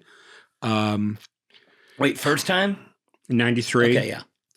And there was this place, the Electric Lounge, opened up, and they had early in the evening, they would have films, cool films, and then there was a big spoken word community. That whole slam poetry thing was taken off. As a matter of fact, the Austin team got Lollapalooza that year, 93, 94, and they would be like from 7 to 9. And then from 10 to 2 would be like bands like Spoon, a lot of those post-grunge bands that were like Cake or whatnot. So that 9 to 10 slot, after spoken word and before the rock thing, was wide open. And I pitched them heavily. When I first moved to Austin, you could do 6 open mics in 4 days. You do 2 on a Monday, 1 on a Tuesday, 2 on a Wednesday, 1 on a Thursday, which I did every week religiously. So they had seen me at open mics or whatnot. And then I'd try to book gigs on the weekend even. And I had a temp job working for the state of Austin doing food stamp reconciliation. And then, so I got that slot. And so anyway, so Mike Henry has always been saying, you should do a one-man show. And I'll do the visuals for you. So I said, I tell you what, when Detroit is out, I'll move back. We'll work on the one-man show. So he's been very helpful in terms of sort of just dissecting, frankly. You know, my attitude was, I'm just some schmo that, plays music. He's you have a lot to offer, and here's why. And so that's why I moved back to Austin, to work on this one-man show with him. And you've been back in Austin for about a year. For a year now. And I signed a year lease. I lucked out. I got a beautiful place. But. Well, what's the plan? Are you going to stay in Texas for a while? I don't know. I mean, I'm good. Definitely. I'm optimistic. I want to be careful what I say, but I'm optimistic that the show is going to allow me to do some things that I haven't been able to do in the past. For instance, fly to a gig and do multiple nights at the same venue. Have stuff shipped there in advance, kind of the way I do the UK now, but a little easier. No more, less one-night stands, less driving. I mean, I'm driving to New York, then I'm driving to Portland, Oregon, playing gigs along the way. Then I'm driving back to the Midwest and South. I'll be gone till the first week of July, doing the whole country. And then just as tomorrow, every day, stop. Pretty much. Yeah. Pretty much. There's a bunch of area up there where it's hard to find a gig absolutely. For a but day's drive. Right. When you're with a kid, that's when you do those, the Civil Rights Museum, Canyon, the mall. Bingo. Yeah. Bingo. Yeah, because, I've ridden my motorcycle across the country, and there's some areas up. That's hard, boy. That's hard. That beats that. No, it's wonderful. But there's a day, 2 days of ride between destinations, it's like, even if you're going to national parks and stuff. Could you do it again now? Oh, yeah. Physically? Oh, yeah. We ride cross country every year. Wow. Okay. Yeah, we... Because I used a 10 bar, at a crack bar. I told you. And you did smoke crack. I not then. I was sober, but working at a crack bar, oddly enough. But I remember there was some guy there. He had driven his Harley 1200 from New York to LA. He left the bike there. He couldn't. He was like, I can't drive back. He was beat to shit out of it. We got comfortable motorcycles. Okay. Yeah. We're doing what do you have? What is your main motorcycle? When I ride cross country, I have a 2021 Harley Davidson Electric Glide. What year? Big touring bike, a 2021. Yeah. Big touring bike with all the bags and this tour pack and all the heated grips and comfortable seat. And nice. Me and Audra pretty much have the exact same motorcycle. And we do a tour. We do a tour every year where me and my other buddy who plays music, like we do a motorcycle music and tattoos tour called the Bike Riders Tour. He takes his guitar on his motorcycle. I take my tattoo gear, and we just do like 10 to 15 cities each summer and just ride, play shows and do tattoos and ride every day. Great. And how many people would come? He's pretty popular. Who was he? What's his name? Is Ben Nichols. He's from a band called Lucero. Okay. So most of the shows sell out, and is Lucero metal? Are they no, they're like country rock. Okay. They're kind of like one of the early. They're kind of one of the pioneers of the alt country genre. Okay. It's like the punk rock kids, like a Wilco kind of vibe. Yeah. Yeah. They're like, Slobberbone. Oh yeah, they're around the same era. I love Slobberbone. You know the Hickoites? Oh yeah. Same. Lucero and Wilco and Slobberbone and those bands all started around the same time. Lucero kind of got pretty big. Not as big as Wilco, I don't think, but Wilco kind of died off and Lucero's still going. Okay. But you play like anywhere between a 300 and 600 or 800 head count room, depending on the city, and it usually sells out almost every night. Like It's great. In Denver, like he has certain markets that are big, you know, like a Denver market, it's like a 1,500 Bluebird. Oh, great. And sell out. But really good shows, and it's a lot of fun, and we do a lot of motorcycle riding. It's basically a vacation where we work a little bit. You do it annually? Yep. Yeah. We missed a couple years for the end of the world and all that. But the world's back. Yeah. Me in Detroit 14 times across country, but we missed those. We missed the pandemic years. Yeah. But we're planning the trip. We're planning it right now for August this year. And it'll be great. Hot. Riding motorcycle across Texas in August. You got to be, a lot of people would not do it. But I've ridden across Arizona in the you know, when it's 120 and every gas station you pull over, you get the water hose and drench yourself down and buy a bag of ice and sit it on the gas tank so it sits there and melts and keeps you cool for 10 miles down the road. And then you're burning up hot again. It's great. It's good stuff. Oh, it's the best. It's the best. But this year we're getting out of Texas and you stay in hotels or you? For that tour, we stay in hotels. Yeah. A lot of times when we just ride cross country, we'll just take our tents and, you know, me and Audra have ridden to Yellowstone and Glacier and Bryce Canyon and Arches and, you know, all places all over the country. All the cool places to see on a motorcycle. Sturgis, been to Sturgis a few times. Ride motorcycles prior to you? She did not. You like it? I love it. Oh, she loves it. Yeah, You did luck out, dude. Oh, man. Were she reluctant? Would that have affected the relationship? I asked the questions. Huh? I don't know. No, we pretty soon into our relationship, she was riding on the back of my motorcycle, and I at the time I had like a smaller Triumph motorcycle, and I was like, "You want to ride motorcycle?" And she's like, "Yeah." I was like, "Well," and she learned in a snap. And cool. She's a athlete of sorts. She rides bicycles and has ridden long distance bicycle stuff and you know, stuff that's strenuous. Where'd you meet her? Basically at the tat shop. Mm-hmm. Yeah. Cool. And long story. We don't have to get into that. Yeah, we told that story before. Okay. Well, I was curious, but yeah. But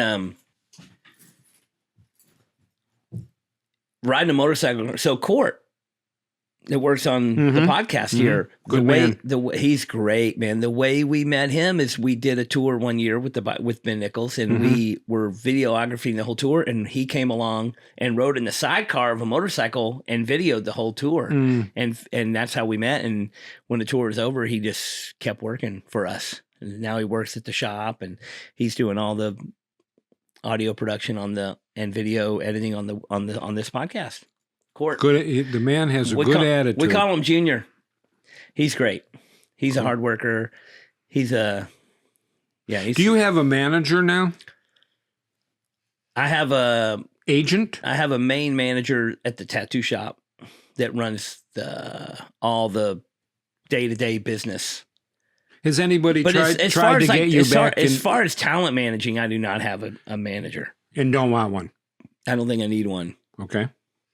And does anyone try to lure you back into television? Have you had offers? Okay.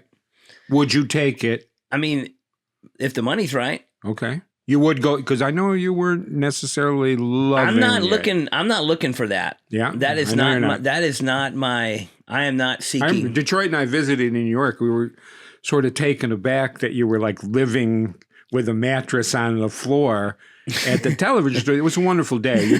Seriously. You took us around. You showed him the studio. It was really cool of you. Made me come off smelling like a rose, so I appreciate that. But I totally got it. The first time you brought me around here, I remember one of the first questions I asked you was, how do you air condition this place? And you were like, well, it's in this, this box, and it doesn't really get affected. And then I asked you about the lighting. Well, and I thought, this guy's really smart. Like, he's really, it's not just There's money, a lot of prep. Throwing a bunch of money and There's things a lot of because it's preparation. cool. It's like you were really, sort of frugal in your dream, and it manifested itself. Oh, for sure. I mean, the house that I built this whole place was built for a fraction of what you could Bingo. go build a mansion somewhere for. Because I didn't know who you were, so I was asking all the questions, like, how the fuck do you know? And you were telling me, I was like, I got a lot of respect for this dude, A lot of planning. Yeah. Because it'll never go away. Sometimes, I mean, this is how weird I am, but I'll see certain celebrities, I bought this house. And I go, so did Peter Tork from the Monkees. And, well, look what happened to him, So you can tell you did good. Well, I never stopped working. That's the main thing. You love it. I love it. I mean, tattooing is, it's my craft, it's my art, it's my job, it's everything. Yeah, I see. Yeah. I'm not going to stop doing it. And when I was doing television. How are your eyes? Your eyes good still? Better than most. I mean, I'm wearing glasses now when I tattoo, but I didn't start wearing glasses till just a few years ago. So that everybody's pretty amazed that I made it that long without them. My far away vision now is great. My close up vision is, I use glasses when I have basically reading glasses for when I tattoo. Probably should start wearing glasses a little more often because there's a lot of things, some fine print I can't read. I have to. So you're going 2 to 10 today. So that's an 8-hour day, 5 days a week? Yeah. Wow. What else are you going to do, right? Yeah. A lot of people are always amazed when they go see a musician. Like we saw Merle Haggard, the Hag, a few, maybe less than 10 years ago, but it was late in his life. It was towards the end, and everybody there, all they could talk about is like, "Oh man, I can't believe he's still playing. Oh my God, I can't believe he's still singing. Oh, I can't believe he's still touring." And I'm just like, in my mind, I'm like, what the fuck else is he gonna do? Do you know who Grandpa Jones is? Do you remember Grandpa Jones from Hee Haw? Oh, yeah, the old guy with the banjo? Oh, yeah. I'll tell you a story of that thing. Years ago, my mother-in-law, she didn't like to fly or take, so I had to go, I'd live in Texas. I'd go to New York and pick her up and drive her back. I'm with my wife, and we stop in Nashville. Put my mother-in-law in a hotel, and me and my wife, we go to the Grand Ole Opry. Porter Wagner. So there's all these. Your mom didn't want to go? Pardon me? She was exhausted. And plus she would have been, she would have been nervous about the whatever. Well, anyway, there's a bunch of young acts or whatever. So Grandpa Jones comes out. I don't know. He's 90, whatever. Kind of hunched over. You're supposed to introduce, say thanks to the last act in it because it's a radio show as well. And he's like, nah, I can't remember. They were good boys. And he's all hunched over a little, and then he starts pounding his foot. And he he rocked it. Like my wife was asleep and she got up, like he killed it.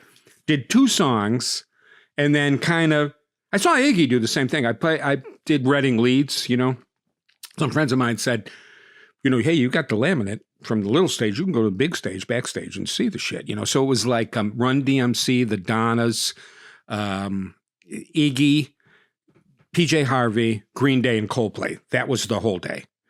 Iggy murdered it, dude. They came down from the hills. It was, Billy Joe Armstrong was next to me going, how the fuck am I going to follow this? It was Napoleonic. At one point, he says to the crowd. Billy Joe should just quit. I don't want to say anything about anybody. But anyway, so the only thing I would say is this about Green Day. They suck. Did you see them get the induction in the Rock and Roll Hall of Fame? Fuck no. The bass player, it was sweet, man. And the bass player thanked Billy Joe's mother because she took him in. He was a stray kid, Yeah. I mean, this kid, he could have played with any band, but he ended up in Green Day. And he thanked her, like, thanks for putting me up. My family threw me out. God bless you. Yeah. It was cool. It was a moving moment. Anyway, parenthetically, what was I going to say?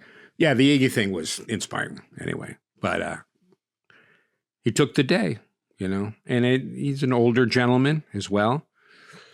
I've seen him a few times, and it's always great. Like I am in the crowd, tired, from like Yeah. singing along and jumping up and down, and he is doing 10 times more than I'm doing. Yeah. And he's like on. Springsteen still, dude. Springsteen's doing 3-hour shows. He's 80. It's unbelievable. Damn, Springsteen's 80 years I think old? he is 80. I think he is. Oh, now you want to call out people for being old. No. I was admirably that when you say I'm 70, I was you're like, I was admiring your age. How old is Bruce Springsteen? I would be lucky to be doing as well as you are. Oh, he's only 74? I thought he was 80. He's not. He's your age. All right. All right. He looks great. Sorry, Bruce. But yeah, like Don't say shit about Bruce. His fans will throw you down a flight of stairs. like back to the statement. It's like people were like, "Oh, I can't believe they're still doing it." I was like, "What the fuck else are they gonna do? Yeah. What are you gonna do? You're gonna play music." You know, if I do still love it. And Yeah. that's why I said earlier, you wouldn't just put your fucking feet up. Because you wouldn't. You would play music. Yeah. Probably. You're right. You wouldn't be having hard times, but you would still play music. I can't imagine what a vacation would be like. Like, I haven't had a vacation in decades. I mean, almost every vacation I've ever been on, I've taken my tattoo machines with me. Yeah, You know? I used to say that about Detroit and I. We'd go out in the summer, and most people pay money to, go on vacation. We made money. Yeah. I mean, that was the thing. The paintings he'd sell the paintings and come up and do the comedy and in the middle, You saw him do that, I love right? it. Okay. I love it. Yeah, okay. He's got that perfect awkward shy kid Right. role. He's very different than me. He's got He's got that nailed. They love him. He's got it nailed. He plays that perfect awkward When shy you're kid. I know he's not really as awkward and shy as he acts. Bingo. But That's he's his got gig. the act. Yeah. He's got the gig. When he was 6 or 7, his first joke was Because when I first met him, he wasn't as awkward and shy. Oh, is that right? When the younger he was, the Oh, is older that- he got, the more he played that. The older he got, the more he played that attitude. He's a good-looking kid. He's good. He's getting the ladies now. He's got a steady young lady now, but yes, he's never had He's any nailing problem. her. Right. I guess I didn't mean it like that. That somehow that got misinterpreted. He's Like, nailing her. so you're plowing Audra? No, that wasn't what I was saying. I was saying you secured the relationship. You are a different breed, and she bought it. That was the point I was trying to make. There was no sexual whatever. I wanted to tell you his joke when he was 6, his first joke. Let's hear it. FedEx guy rings the doorbell. 10-year-old kid comes out. He's got a scotch in one hand, cigar in the other. He's wearing women's underwear. FedEx guy goes, "Your parents home?" Kid goes, "What do you think?" And when you're 6, the joke fucking kills, man. Oh man, what a great kid! I'm never going to say nailed it again, man. Nailed it. He's nailing it. So when I was doing a TV show, Yeah. everybody would always say, "Oh man, are you still tattooing?" Yeah. And to me, that was insane. Like, well, yeah. What do you think? I'm going to stop tattooing? Yeah. Just because I got some. That was the side gig. Yeah. The TV show was the side gig. The TV show. Yeah. I mean, the side gig that paid more money, Yeah. but it still wasn't the priority in my life. I remember you said something to me. You said, "Well, it's not friends' money." It's not friends' money. That was your quote. I remember. It was good money, but it wasn't. Now there was, so I got to be frank with you. My son has watched every episode and loves it. I probably have not watched one entire episode. However, but I do know what the deal was. So Navarro was kind of the host. Mm-hmm. He was not a judge. He judged also. He did. Yeah. Then there was always one consistent judge, Me and another tattooer, Chris Nunez. and he was a little more surly. Yeah, I was like the quirky smart mouth guy, and he was like the stern mean guy. And then you'd have a guest come in. A lot of times have a guest judge. Got it. Sometimes the guest judge were great. Does the mean surly guy, does he still tattoo? Yes. Does Navarro, what does he do? Oh, the show's still going. Is he still in? He's not on the show anymore. Okay. But he's still in Jane's Addiction. Okay. You keep in contact with him? Yep. Yep. Yeah, he's doing great. I mean, right now he's Does doing he know great. your favorite band is the Cars or no? Oh yeah, Okay. he does. He does. Speaking of, where's my Rick Ocasek painting? You made one of those I yet? would do one for you. Yeah, you need one. Okay. I did an Oliver Peck for you, and I don't see it anywhere. I can't put that out in the public. That's weird. That's funny. That's funny. We got it in the room though. Okay. I did appreciate it. Yeah, you had done me some favor. I don't know, like this, frankly. But yeah, Dave's doing great. Chris is doing great. There's a whole new cast of people doing the show now. okay. And of course, the general overall consensus from the masses worldwide are that, it's not as good without me on it. You know what? I know you're making a joke, but I bet you actually that's no, because people freaked out that I knew you. I mean, I didn't know. I gotta be honest with you, I didn't know who you were, and people were like, "Holy shit!" Detroit has used it. Matter of fact, his last girlfriend completely freaked out. Oh, he's nailing all the girls, huh? He's not nailing it. Oh boy, he's getting all the chicks. Bingo! Another finster. He's getting all the chicks. But she was a fan of yours, and he goes, "Oh, I know the guy." Because he did a lengthy interview with you at the shop one time. I remember. Yeah. So he'll be listening to this. Hi, pal. We love him. Great kid. And I'm glad. I'm glad he's doing well. I'm glad he's nailing all the chicks. Living in New York, man. He's in NYU. He's living the life, 22, you said? 22. He's in the master's program. He's going to finish that up one more semester, and I think he's going for his doctoral. Well, I do always say school's for fools. But hopefully it works out for him.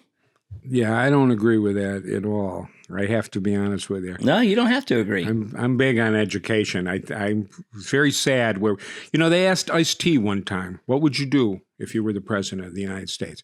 And he said, the first thing I would do would make teaching the highest paid profession in the United States. Because in my neighborhood, when I was growing up, the drug dealers all drove Lexuses. Yeah. And the teachers all drove beat up Oldsmobiles. Oh, he was living in the ghetto. Who do you think the kids are listening to? When I was a kid, the drug dealers drove Cadillacs. That's a sad drug dealer drive a Lexus. Lexus. It's like my mom drives a Lexus. Man, that's weed. Yeah, but that's where I score my weed from your mom, dude. That's lame. I wouldn't even buy drugs from a guy if he wasn't driving a Cadillac. I have more self-respect. I didn't even know they made Cadillacs anymore. I have more self-respect than that. Yeah, college girls drive Lexuses. I didn't know that. Yeah, can't. Well, when he said it, they might have been a more prestigious vehicle at that time. I don't know, but I mean, I agree that education in certain times has its place, and it's poignant for a lot of people. I just don't believe that. Well, I just don't believe in the idea that everyone should go to college. I agree with you there. There's no two ways about that. There's vocational training things, which is unfortunate that stuff, fell on the wayside. There's a lot of way to learn things that matter to your life without paying a high tuition to a college to obtain them. That I agree with 100%. Yeah. No two ways about it. So that's my. I boil that down to schools for fools. Yeah, it's a broad generalization. Right. It's not a very accurate. It's more of a shit talking thing, but I'm not calling you out. I'm glad that he's in something that he's seriously invested in. Loves it. Yeah. But at the same time, I mean, you can be a drywaller. You'll work all your life. It's a great, there's a lot of shit like that. But there's a lot of people in college that don't have a specific drive, don't have a specific thing, and they're just wasting their money learning nothing that they're going to use later. But if you know what you want to be and you go to that for a reason, then you're taking your desired path. Absolutely. So more power to him. Cool. Yeah. Well, that I do, in fact, agree with. Yeah, if you're there. And he gets frustrated by that, too. Some of his peers, students, they're not taking it seriously. They think they're going to get out and be Quentin Tarantino or something. Really, but yet they're not producing any movies, And then you also look at the people, a lot of the people they're looking up to didn't go to fucking film school. Ordained. I mean, a lot of people. Yeah, I mean, absolutely. It isn't for everybody.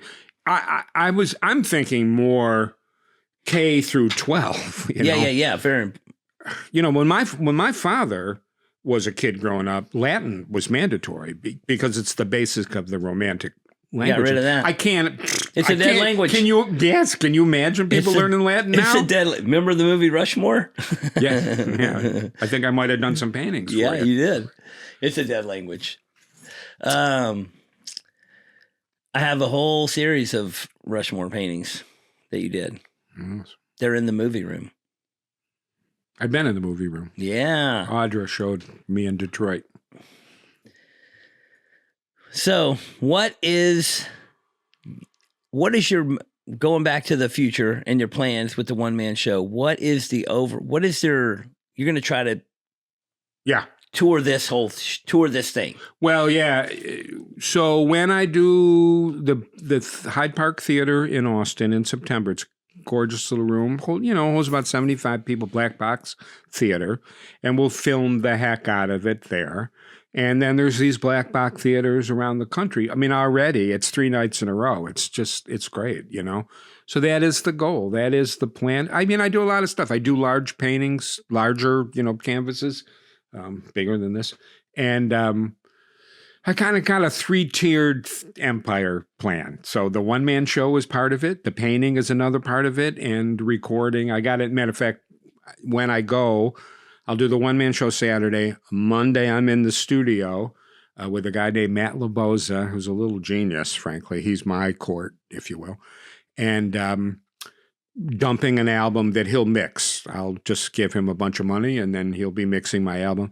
So I'm throwing a bunch of stuff on the wall in the hopes that it sticks so that I can take a frickin' vacation.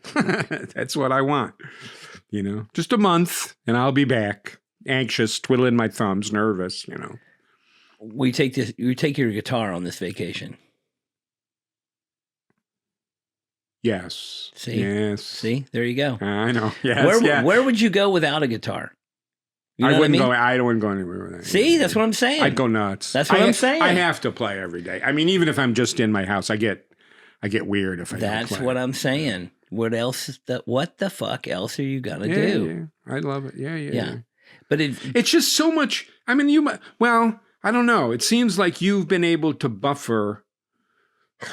You don't have a lot of guys pulling at you, it appears. What do you mean? Responsibilities that they feel you need to do. Oh, my God.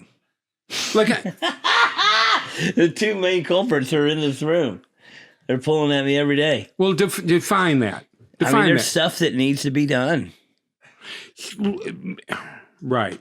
Do you, like I have a record company, Jeff Smith from the Hickoids is the head of the record label. He might want something. This Mike Henry that's helping me with the, he wants something. Matter of fact, I got to remember to shoot footage in here for my Patreon people, Before I left yesterday, he's showing me this and that, and we're on Square now and blah, blah, blah, blah. And we got the little GoPro and you got to film this and you got to film that. So I got a lot of stuff to think about here, brother. I'm by myself, You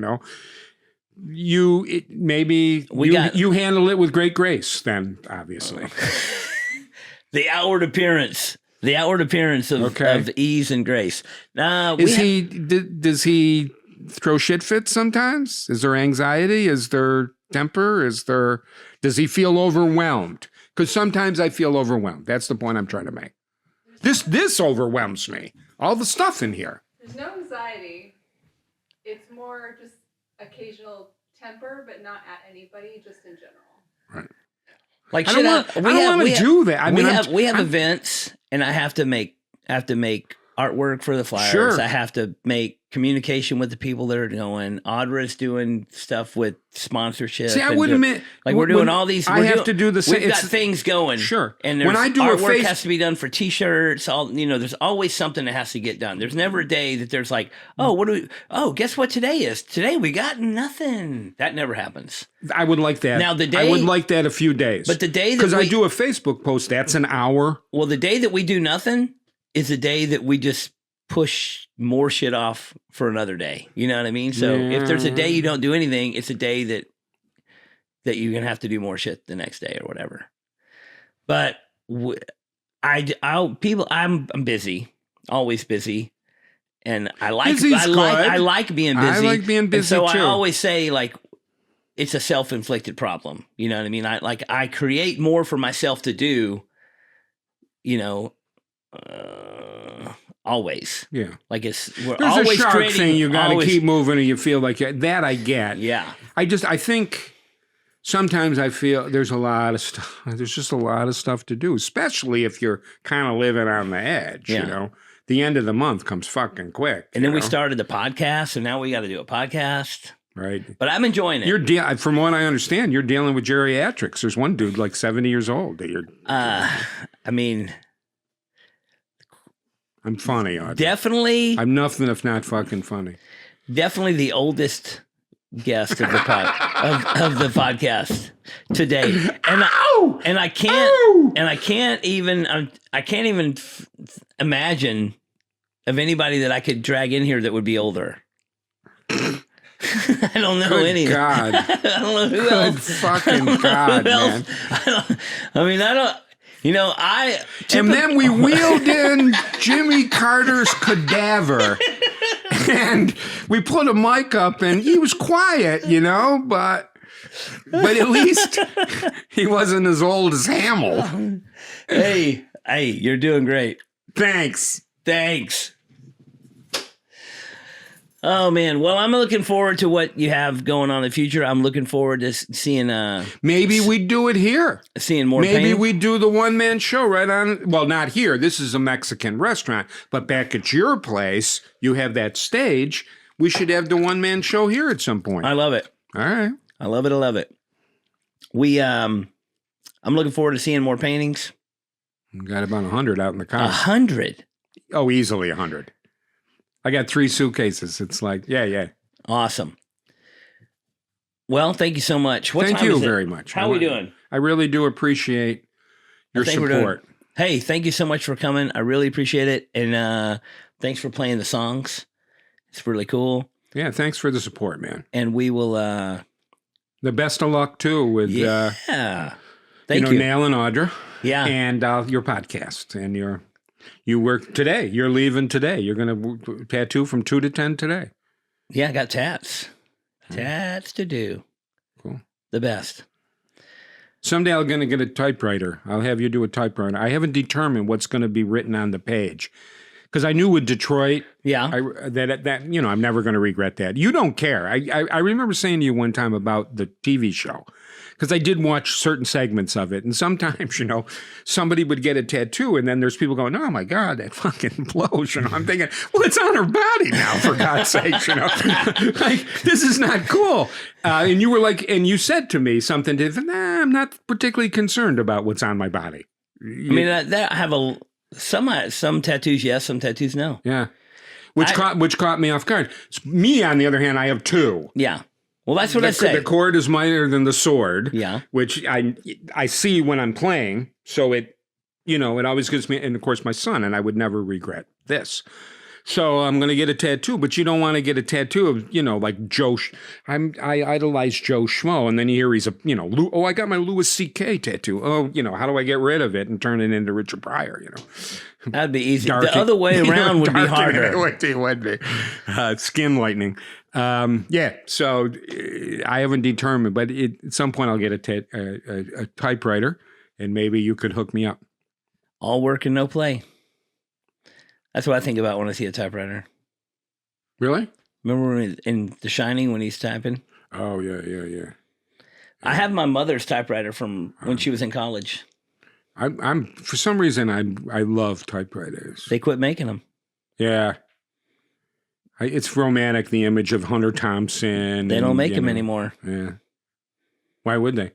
Why would they? My kid never learned to script. He can't write his name. No cursive? No cursive. They didn't sign in cursive? No, he doesn't. He never learned it. They never learned it. Crazy. Do you collect watches? Are you a watch guy? No. Okay. Do you know that world at all? Do you it's a big world, the watch thing. Yeah, I know a little. I have some friends that are watch people, and I would buy a motorcycle instead. Cool.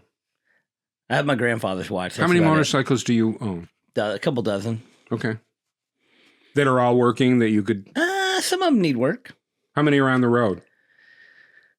A couple dozen. They're all on the road. No, but... Right. But if I worked for the law, then... Well, hopefully I don't think any of them are actually completely well, legal. you're a white guy. You shouldn't have any problem. There you go. That was a little bit of the real Hamell There that you you saw. go. That's what you would get with my show. Well, yeah. All right. Fuck it. That's it. Thank you so much. Thank you. We'll see you soon. Had a great time. Thanks. Hey, please remember to like, share, and subscribe. Come on, guys. Click all those links. Push all those buttons because it really helps us out and gets us out there to more and more peeps. What in the Duck podcast is produced by Audra Cabral and John.com Niederkorn. Our sound, video engineer, and editor is Courtney, Jr. Larkins. Initial audio-video setup and intro music by Blake Balake Pinchon. And a big thanks to everyone that submitted questions. Y'all keep them coming. Email me any questions you would like me to answer to whatintheduckpodcast@gmail.com. Thanks for listening, and we'll see you next time on What in the Duck. What in the Duck podcast is proud to be sponsored by Label Solutions, www.labelsolutionsinc.com. I've been a customer of theirs for over a decade. They make the highest quality premium labels for all kinds of products. Food and beverage, personal care products, pet care products, beer and wine spirits, CBD products, automotive products, and more. They can make a label for almost anything. Multicolor, custom die cut, full wraparound labels, too many options to even tell you about. I use Label Solutions for all the stickers and labels for my stuff, like the Tiki Loco label on the coffee I'm drinking right now. They do have a minimum order of 1,000 labels, so they won't make you 20 labels for that soap you're making in your bathtub. But if you've got products to label, you need Label Solutions. Get started today at www.labelsolutionsinc.com.